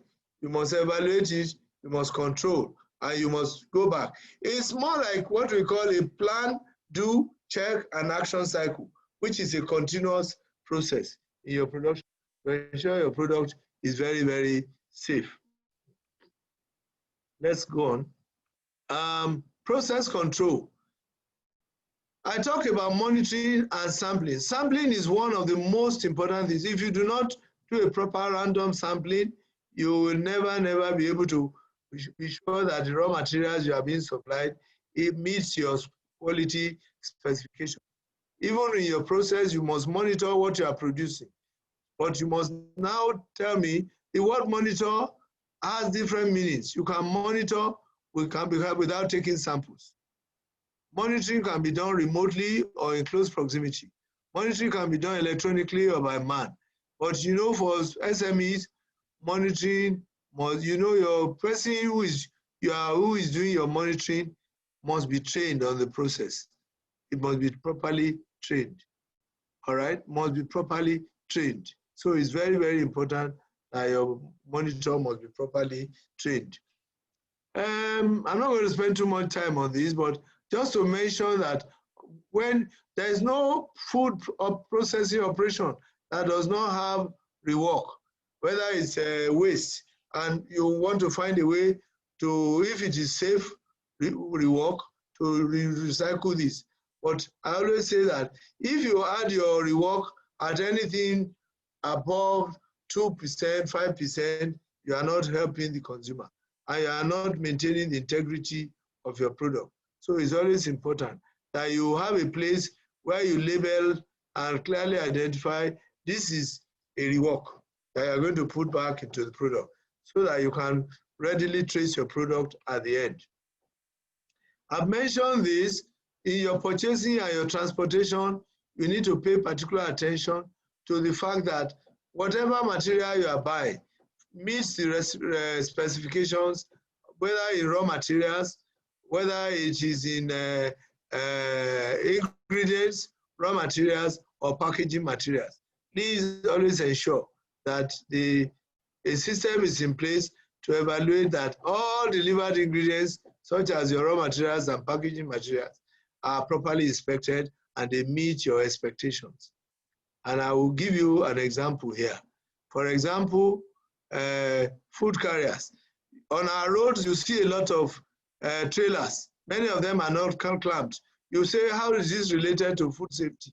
If they are transporting your product, and you see many trailers that they enter into a pothole and the container drops and you damage all the products, that's a loss. Apart from the fact that it can fall on an innocent passerby and kill the person. So our container lock devices, this is all part of our safety of our transportation, safety of our storage facility, safety on the road. It is extremely important that we pay particular attention to all of this. And in talking about this, please, it's not enough to just make sure that your container is clamped.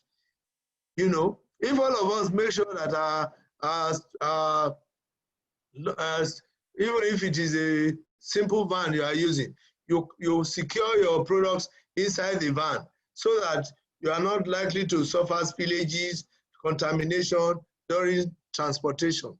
And then when you are storing this, please make sure that you separate raw materials from finished products and non-food items. You must have different, you must separate them. You must have a storage area that actually differentiates between all of these things. So as we begin to round up, let me tell you that many of us cannot afford pallets, but we can make sure that the areas where we are loading, we are not, is properly ventilated. We can make sure that we at least have a minimum number of wooden pallets. We can't afford plastic pallets, but we can afford wooden pallets. And you must have what we call a hold label for identifying what is the non-conforming raw material and what are the finished products that are on hold during a quarantine period, and so on and so forth. So this is very important in product warehousing. Pest control is extremely critical. Pest control and food safety management is extremely critical. If you have a facility where flies are entering and you don't have a fly catcher, you have not started at all. You must have fly catchers, you must have rodent ultrasonic devices or rat baits that ensure that you are not promoting Lassa fever in your facility, because this is a major challenge from rodent infestation.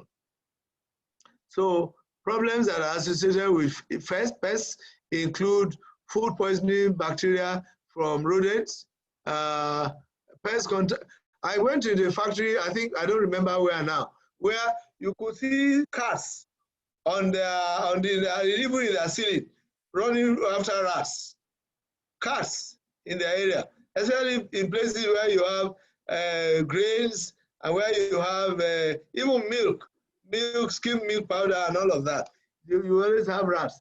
And where you have rats, you have cats sniffing them. So it's important that you don't contaminate your food with all kinds of droppings, saliva and bacterial sources. So damage to your reputation, you have to protect. Damage to buildings and non-compliance with the law and regulations. So, excuse me. So please let us pay attention to physical control of pests, to chemical control of pests, because these are extremely important. And then you have environmental control of pests. Let me begin to round up by actually saying that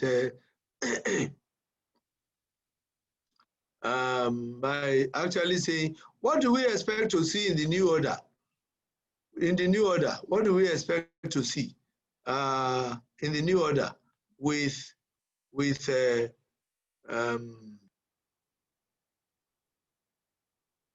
the new order? We expect to see greater attention to cleaning, sanitation. For all of you as SMEs, you must pay attention to having standard operating procedures, whether it's for safety, whether it's for equipment operation, whether it's for, because that is what will show the order in your factory. And then, of course, we need to see compliance, better compliance with PPEs. We need to see monitoring of temperature and humidity in your factories, because that's very important for environmental control. And we need to see what we call a quality, health, safety, and environment personnel. Whether you're outsourcing it or whether you're having it in your factory, it is important that you look at self-regulating yourself. Don't wait until the regulator comes to you. Of course, Regulator has a duty to actually guide you as to what you should be doing. But if you know the right thing and you are doing it, you are only just going to be commended as you go into that. And lastly, I want you to know that in today's marketplace, monopoly is becoming a very rare commodity. Competition is the name of the game, and only those manufacturing companies, even at your small scale level, that can produce consistently high quality products are those that will make a reputation very, very quickly, a positive reputation, I mean, and will be able to grow and scale up their businesses as much as we expect. And so to achieve this goal, the manufacturer must put in place operational systems that will ensure food safety, right from entrance to at the gate, to the record keeping. And of course, because there's a financial element in all of this, if you cannot keep financial records, that is a recipe for the disaster. So if you, for example, are able to say, this is how much I spent on food safety last year, on maintaining safety last year, you know whether you are doing well or not. But the amount you are spending on food safety, if you do not have any food safety measures, the day you have a problem, you will actually probably spend the whole thing, because breakdown costs, if you are relying on breakdown, compared to preventive costs, breakdown costs are usually much higher. And through effective sampling and monitoring of the key points in the production and packaging process, your costs will always be minimized. And it is only through this that you'll be assured of consistently quality products, high quality products for your discerning consumer. And please feel free to contact me beyond this through SBN if you have any further questions. I've given you information about our email, and I believe that email contacts, you can always borrow that as you go along. And on that note, I want to stop and let's begin to take questions and answers at this point. Thank you. Thank you so much, Prof. I hope there's a bottle of water near you. Thank you so much. So we'll just take a couple of minutes, few minutes, so we don't spend too much time for questions. And if you have a question, please raise your hand and please go directly to the point. Ask your question.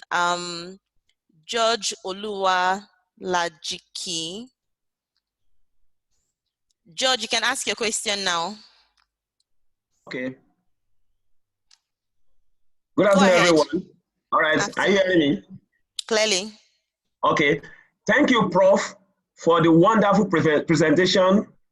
Even yesterday, so unfortunately, I couldn't end up yesterday. I have to go for another meeting. I left around after 12, but it's so wonderful. I'm not surprised. I've been a student of Prof some 6 years ago at the finals with IPAN, and I know he's been he's a doyen of food technology. So thank you very much, Prof. Question, George. So I have 2 questions, yes.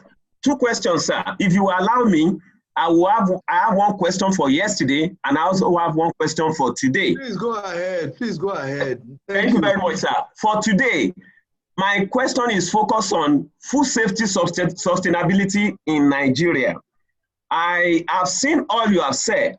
To me, it looks more theoretical, because if you work in the FMCG and you don't want to really go into backward integration to develop the SMEs, you find out that all that you are getting, there are a lot of challenges. Take, for instance, if you are taking any local material, you want to use it as a raw material. When you go to food analysis, there are a lot of food safety challenges. Number 1, just take, for instance, metal contaminants. If you take some samples, if you analyze it, you will be surprised the content of metals that are there. And the question is, how many of these SMEs can afford metal detector? Yes, some people will even have magnetic separator, but what of the non-ferrous metals? There are challenges. So the question is that, do we even have a data to to establish the growth of food safety in Nigeria. Then again, how is it going to be easy? You see a lot of the people from SME are asking, what are the simple ways that they can use to analyze their product to guarantee that it's safety? Unfortunately, that has never been. It's always a challenge because it's either the food is safe or not. Okay, sir. Then for yesterday. No, just one at a time. Let me be very clear about this. The truth of the matter is that even as we speak, if you are an SME and you are focusing on problem rather than focusing on solutions, then you are not being helpful to yourself.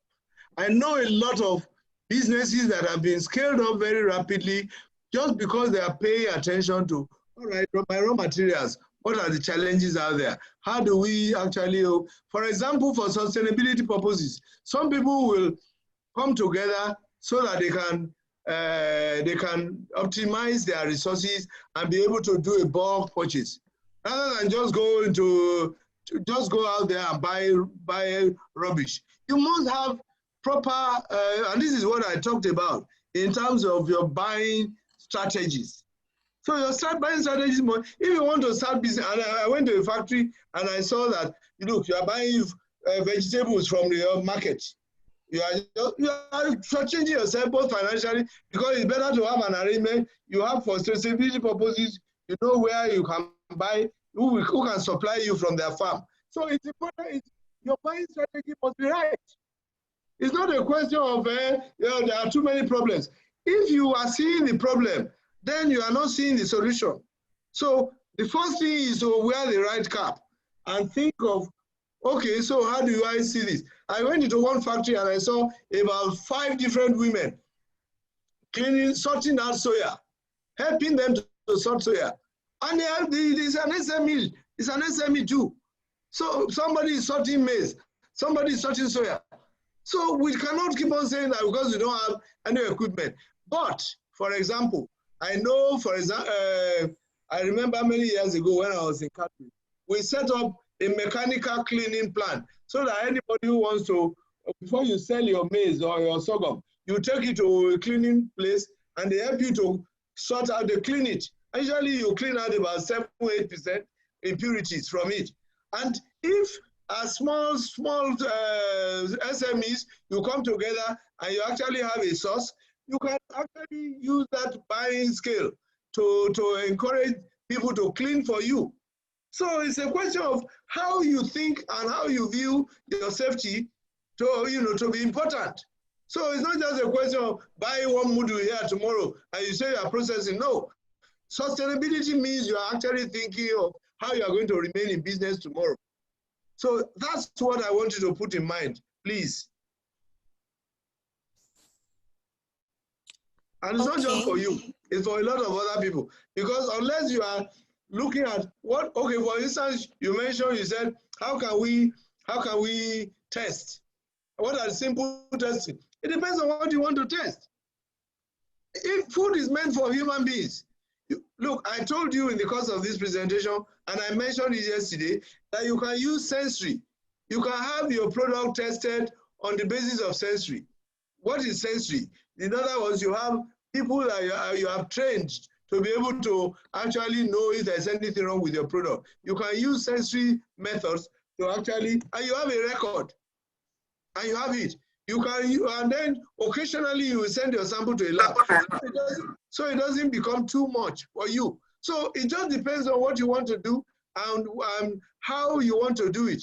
But in this 1 hour session, or 1.5 hour session, I cannot address all the solutions to every single person. But please, thank you, Prof. Thanks. Continue the conversation after this. George, you can send your question on yesterday. Send us an email and we'll respond to that. Modin at Kilasho, your question.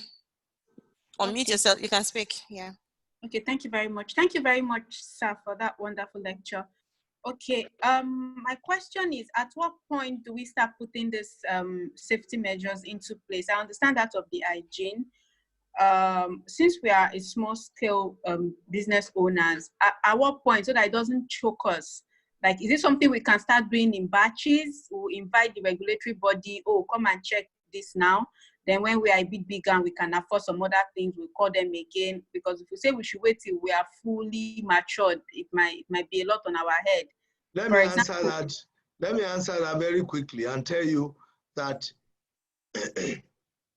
if you are actually producing food and you are packaging and you are selling out there and you do not know the food hygiene, you haven't seen the food hygiene guidelines produced by NAFDAC. You are not familiar with all the protocols of producing food.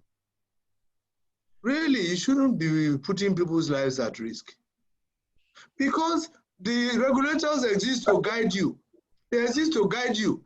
Food is not just something you just go and produce and put out there, whether it's safe or not safe. And this is why we are talking about this. You know, one is nutrition, the other one is safety.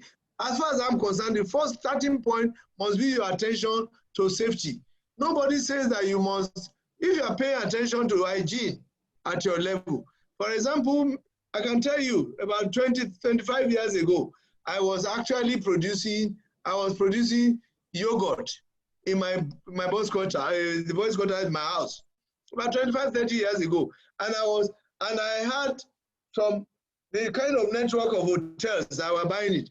But do you know, the funny thing is, yes, even though I have the knowledge, I still had to ensure that you can satisfy your consumer by saying, look, this is the protocol I use, and this is the analysis that I have. It's not every day you have to do that analysis, but you have to make sure that you have some records, you follow your protocols from day one, not at what point. It's from day one, because food is meant for human consumption. And don't forget what I started with. I said it has legal implications, it has monetary implications, it has ethical implications. And it also has, security implications for your people. So we can't put people's lives at risk. Thank you. Okay, Ramon, please be brief with your question. We are running out of time. Ramon Ayodele Abbas. Good afternoon, all. We are very grateful for the organizers of this program. My input is not actually a question, but a kind of plea. And that is, we have heard already that we will have the copies of the voice recording. We'll be grateful if we have the soft copy of the,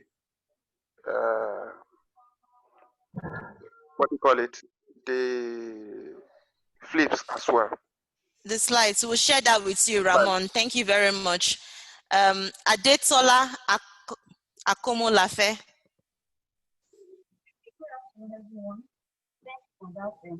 Please speak a bit louder.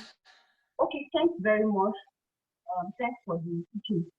I would like to ask how to ensure food safety, like products and this properly at warehouse, wholesale, and retail level. I'm sorry, I'm not hearing you very well. Okay,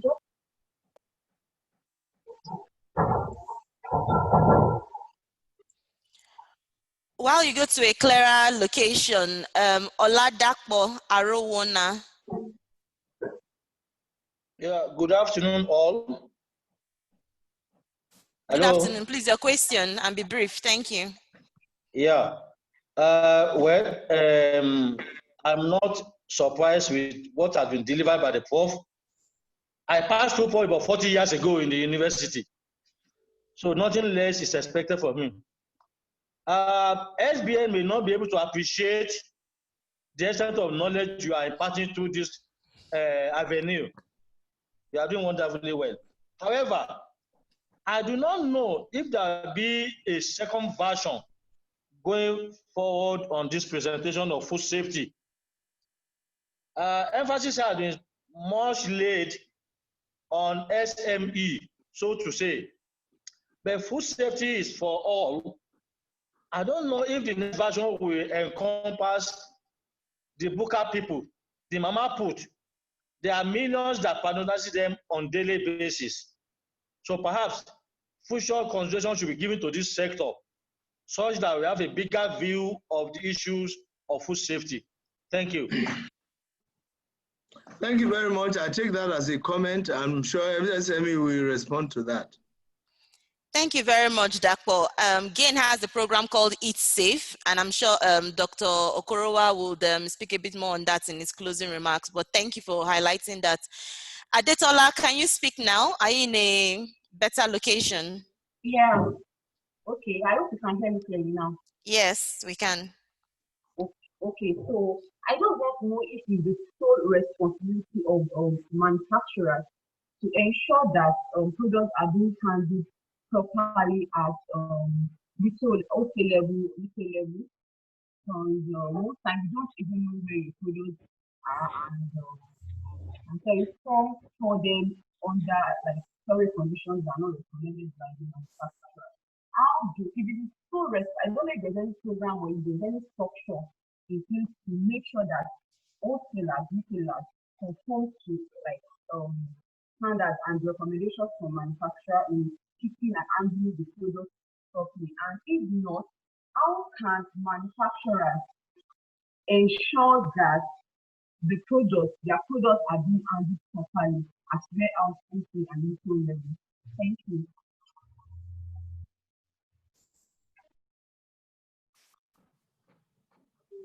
Well, I think the question is, how can manufacturers ensure that their products are labeled? Or I didn't get that question properly. And good properly. How can manufacturers ensure that their products are handled properly? I have told you. At wholesale and retail level. You mean out of the factory? Yes. Wholesale, retail level. At wholesale and retail level. Okay. Let me tell you, for example, many years ago when I was in industry, one of the things I recommended was that, all right, the marketing people or the sales team should have some kind of a simple flyer, or you put a simple flyer that tells your wholesaler or retailer, put your products on, don't store your products in a well-ventilated place. Make sure temperature does not go above this place in your storage facility. Put them on pallets. Don't expose them to sunlight. Just put those key points and have it. It doesn't cost you more than how much to prepare a flyer, 2,000 copies or 1,000, and be giving your wholesalers and distributors. That is the kind of way by which we can change a narrative. So it's something you can do. It won't cost you more than about, how much does it cost to produce 1,000 or 2,000 flyers? So you put all the key points based on what we have shared this afternoon. Put all the key points in that flyer, bullet points.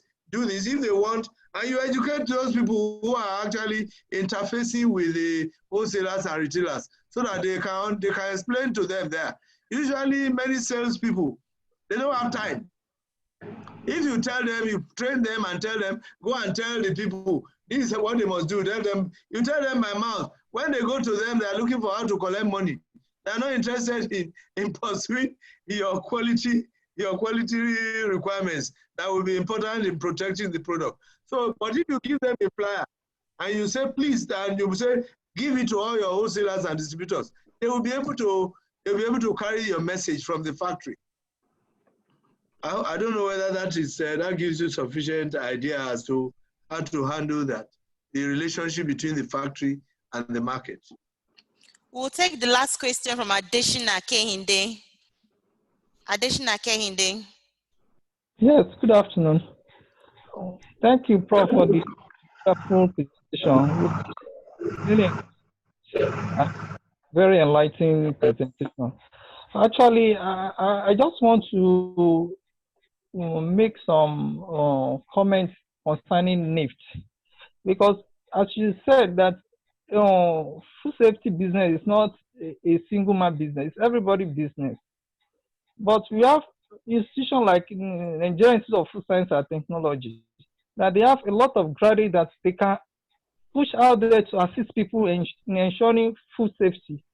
But we can't see this, and we have a lot of people that are producing food that need at least one or two information from them, but we don't see those people.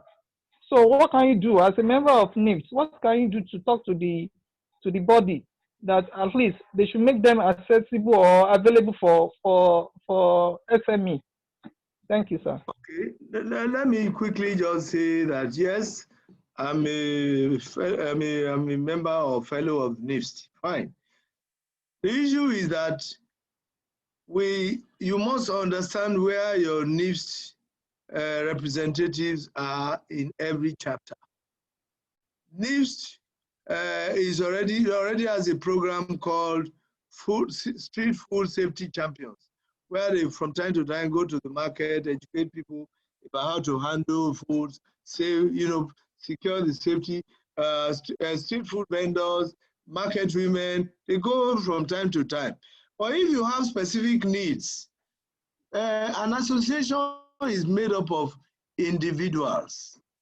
And all you need to do is to say, contact, and this happens in every country, just contact the NIFS secretariat and say, can you recommend somebody to me who can talk to me, who is a member of NIFS, who can guide me or so. The secretariat will provide you in that particular location where you are, anywhere in the country, they will guide you. But you can go to the website and send a message or send an email. So if you say you cannot find NIFS, I'm surprised. I don't know whether you have actually visited their website to be able to. So I will advise you or encourage you, please go to the website, send an email to them. If depending on where you are, they will guide you they will direct you to somebody who is a NIFSer who will have sufficient experience and will be able to guide you with your specific needs. Hello. I hope that answers your question. Yes, thanks. Can I just add to what Prof have said? Please go ahead, Doc. Yeah, we currently have an ongoing project on street food vendors. The Nigerian Institute of Food Science and Technology with the Wageningen University. In fact, on working on street foods. And the current president of NIST, Mr. Oluwole Toye, and several other members of NIST are on that project.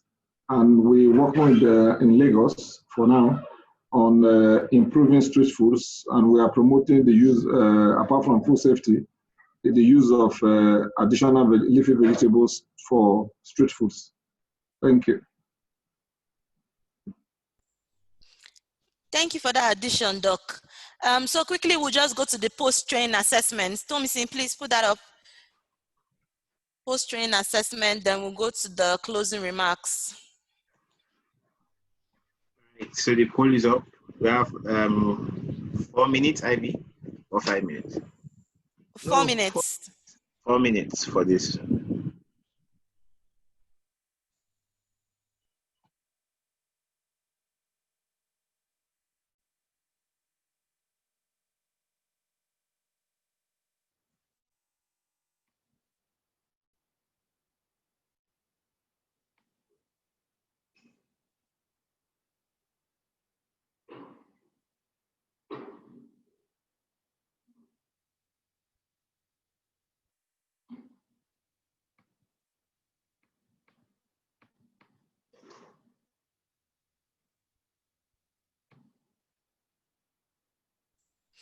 Prof, there are a couple of questions that came through in the Q&A.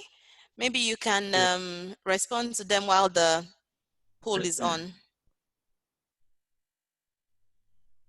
Let me look for them.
We have about 1 minute left for the polls.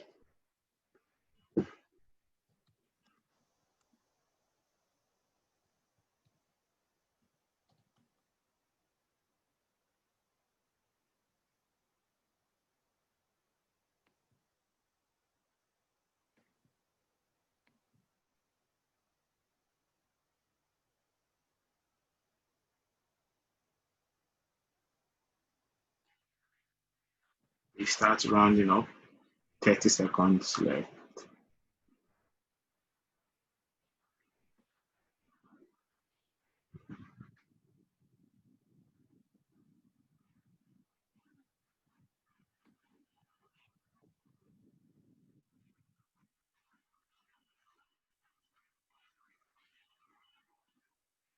Seconds now.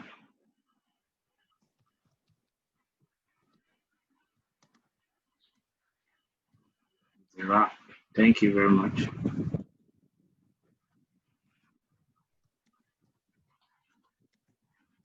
If I can share the result and the answer, you can end your sharing, please.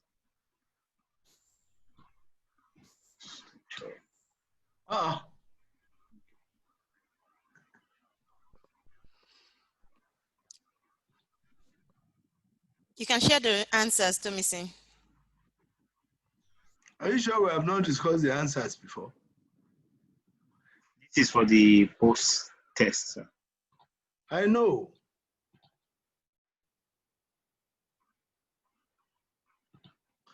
Thomas, share the answers. Okay, I'm sharing.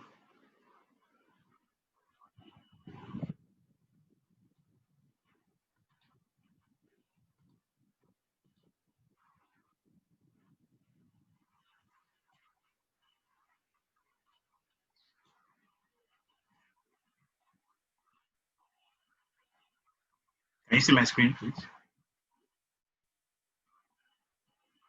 Yes, we can. So we have 97% of responses correct for the first question. Same for the second question. 89% chose all of the above, which is the correct answer. For the third question, we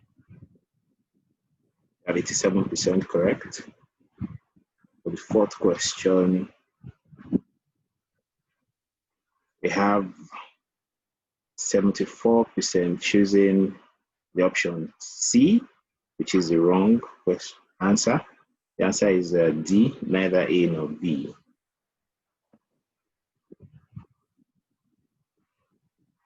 For question 5, 89% chose all of the above, which is correct. Question 6, the answer is false. You have a lot of people saying it's true, 82%. Question 7 is false, 95% got that correctly. Question 8, all of the above, 95% got that. And question 9, we have 61% saying it's false, which is true. 39% says it's true, that's not correct. And the 10th question, we have 92% response correct. Prof, over to you. Yes, I thank you very much. Are there any specific questions on the poll? I just, there are a few, one or two questions that I saw, questions that have been asked. Somebody says, I'm starting manufacturing of tiger nut milk in a small scale from my kitchen and selling to family and friends. What are the minimum requirements and tests that I must do to get NAFDAC registration and pass the GMP inspection? Frankly speaking, isn't it better for you to go to the NAFDAC website to get this? I mean, in a training like this, I cannot be telling you specifically all the steps you need to take. We don't have that luxury of time, but I believe that you can, if you go to the NAFDAC website, it is true that the first step is to get yourself to a level that you can you pass you can invite NAFDAC for GMP inspection. But the first step is to actually buy their form and complete the form, and you'll be guided by all the necessary steps in that form. And then you must, if you want to produce tiger nut milk, what do you know about tiger nut milk? Shouldn't you get some information about what you're producing? You know, so I think when you have armed yourself with that information, the next steps will fall into place. Then somebody says, are there standards for setting, for selling food online? Is it regulated? Right now, we are assuming that the regulations, the existing regulations govern online, online marketing. Once you are complying with your existing regulations, a lot of SMEs are selling their products online. They are building up their customer base just by online. As long as you are complying with the standards in Nigeria Industrial Standard for your specific product, your products will be patronized. Then the last one is, what is the program Dr. spoke about? That is the Street Food Champions program, which is being done in collaboration with the Wageningen University of Netherlands. But please go to NIF's website and you will see more about this. I think those are the three, those are the other questions I think I've sent answers to them offline. Yes, yes, absolutely. Thank you so much, Prof. Talking about the poll specifically, are there any specific questions that, issues that people have had that they want me to comment on? Maybe they can send that to us, Prof, because we are out of time. So they can send an email and we'll respond to that. Thank you. Let's just quickly move into the closing remarks. I would like to call for the Lagos State Chamber of Commerce, Dr. Matthew Ojo, who is the Assistant Director, Research and Advocacy, and has been very supportive for this partnership. Dr. Ojo, please give the closing remarks. Thank you. Well, thank you very much, Ibiso. On behalf of the President of Lagos Chamber of Commerce, Mrs. Toki Babogunje, and on behalf of the Director General, Dr. Moda Yusuf, I want to really appreciate everyone for participating in this training. I must say I'm really impressed. At first, we were a little bit skeptical for a 2-day training, but when I looked at the participant list, and I know I was really, really encouraged. So I hope our members and also non-members who have participated in this training would have gained 1 or 2 things as it concerns nutrition and food safety. And we expect that this gained knowledge would be practicalized or used in carrying out their business activities, also for personal use as well. So I hope we'll take the knowledge to use and will become better for it. So thank you very much to JIN for organizing this training, and we are most grateful for this opportunity. Thank you. Thank you so much, Dr. Ojo. So for Unicef, we have Ms. Ngozi Chukwu, Nutrition Officer at Unicef, who has been the focal point for this partnership. Ms. Chukwu, could you give the closing remarks for Unicef? Oh, good afternoon, colleagues, and thank you very much for this opportunity. May I start by saying a very big thank you to SBN and the Lagos State Chambers of Commerce for this opportunity to collaborate and deliver this Power Pack training. It has really been a very good opportunity being here and learning, listening to Professor, also the curiosity and questions this has generated among the private sector is quite encouraging. May I say a very big thank you to Professor, thank you very much. I don't know how you managed to do this, to put together and facilitate such a wonderful session. Although it's virtual, the materials, they are so exciting and educating to look at. How you've simplified everything and made nutrition and food safety look like it's something one can actually go get hold of in a matter of, let me say 5 hours, because we've not spent up to that put together. Thanks a lot, Prof. And please keep doing what you're doing. I heard a lot of participants commending you from their previous experience with you. Thanks a lot, Prof, for your contribution towards making this a success. And to the SMEs, I want to say a very big thank you for making out time to participate in this training. I'm sure you must agree with me that it has been an enlightening one and we've learned quite a lot from this. For you to make out time to come here, ask questions, participate, it only speaks one thing, that you're willing to learn, to improve what you're already doing in terms of nutrition and also food safety. And for that, I say thank you. Please keep doing that. And I want to use this opportunity to urge you all to put what you have learned through this training into practice in your various businesses, and also to try to enroll into the Sun Business Network if you're yet to do so, so that together we can work as a team and collaborate in ending malnutrition in Nigeria. UNICEF remains committed to this cause of ending malnutrition, especially among children under 5 in Nigeria. Thank you very much once again, and I say a very big congratulations to you all from UNICEF. Thank you. Thank you so much. Thank you for that. So from GAIN, we have Dr. Augustine Okorowa, the head of Eat Safe Country program. Please give the closing remark on behalf of GAIN, Doc. Yeah, thanks everyone. I think it has been a very exciting training program. Within the time limit, I think it was an excellent delivery. I want to thank the resource person, Professor Gumuila, and the organizers, the LCCI, SBN, and UNICEF that supported.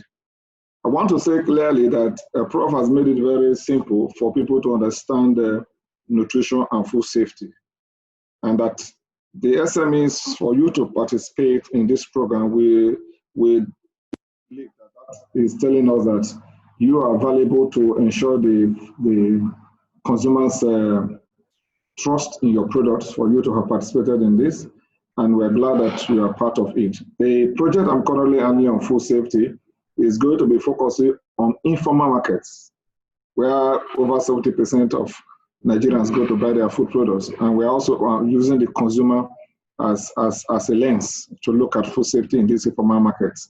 So that is another aspect of GAIN contribution to mainstreaming the importance of nutrition and food safety in Nigeria.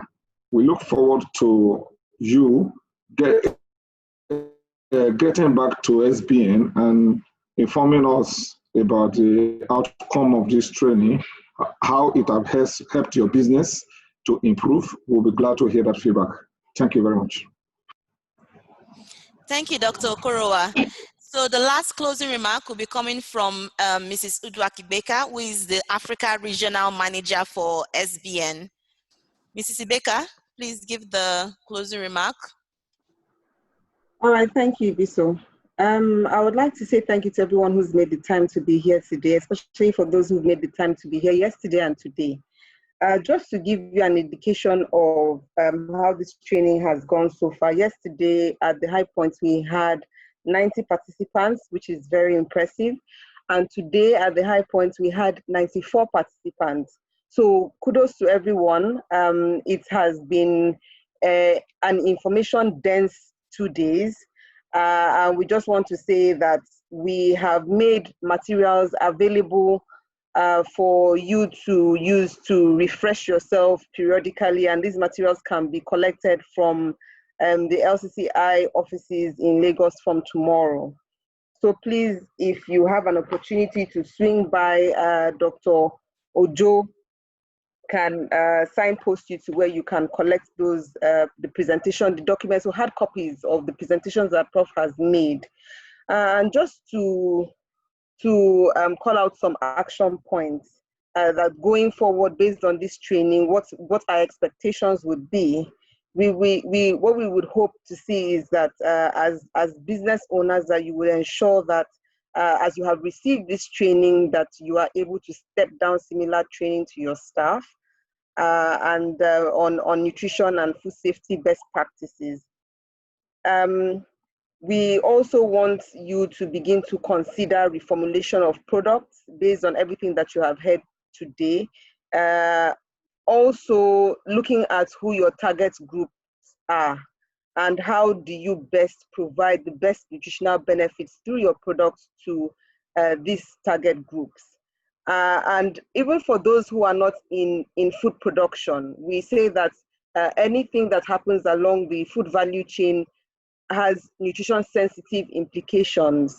So this is an opportunity for you to take into even more consideration all your activities around food safety, around product formulation, around even how food is handled and transported to ensure that the nutrition integrity of what you are doing is sustained.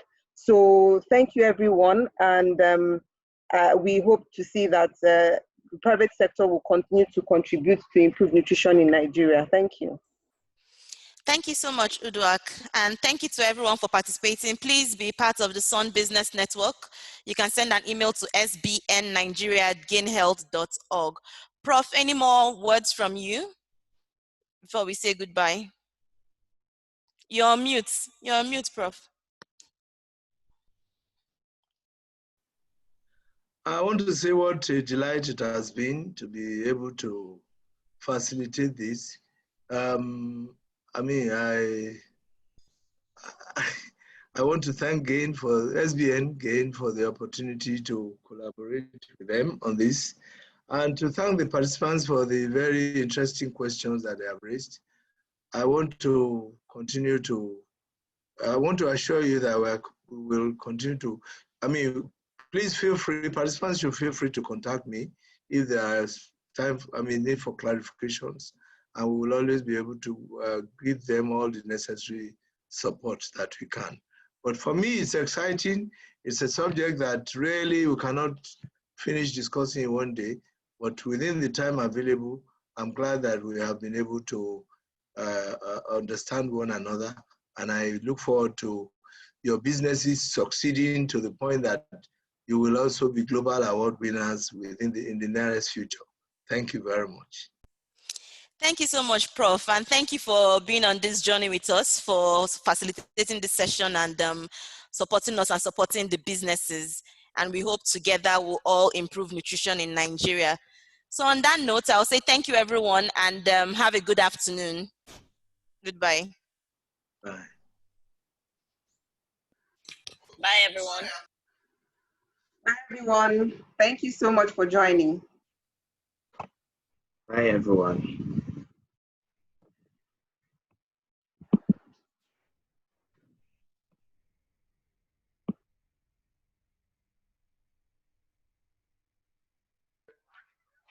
Bye, everyone. God bless you all.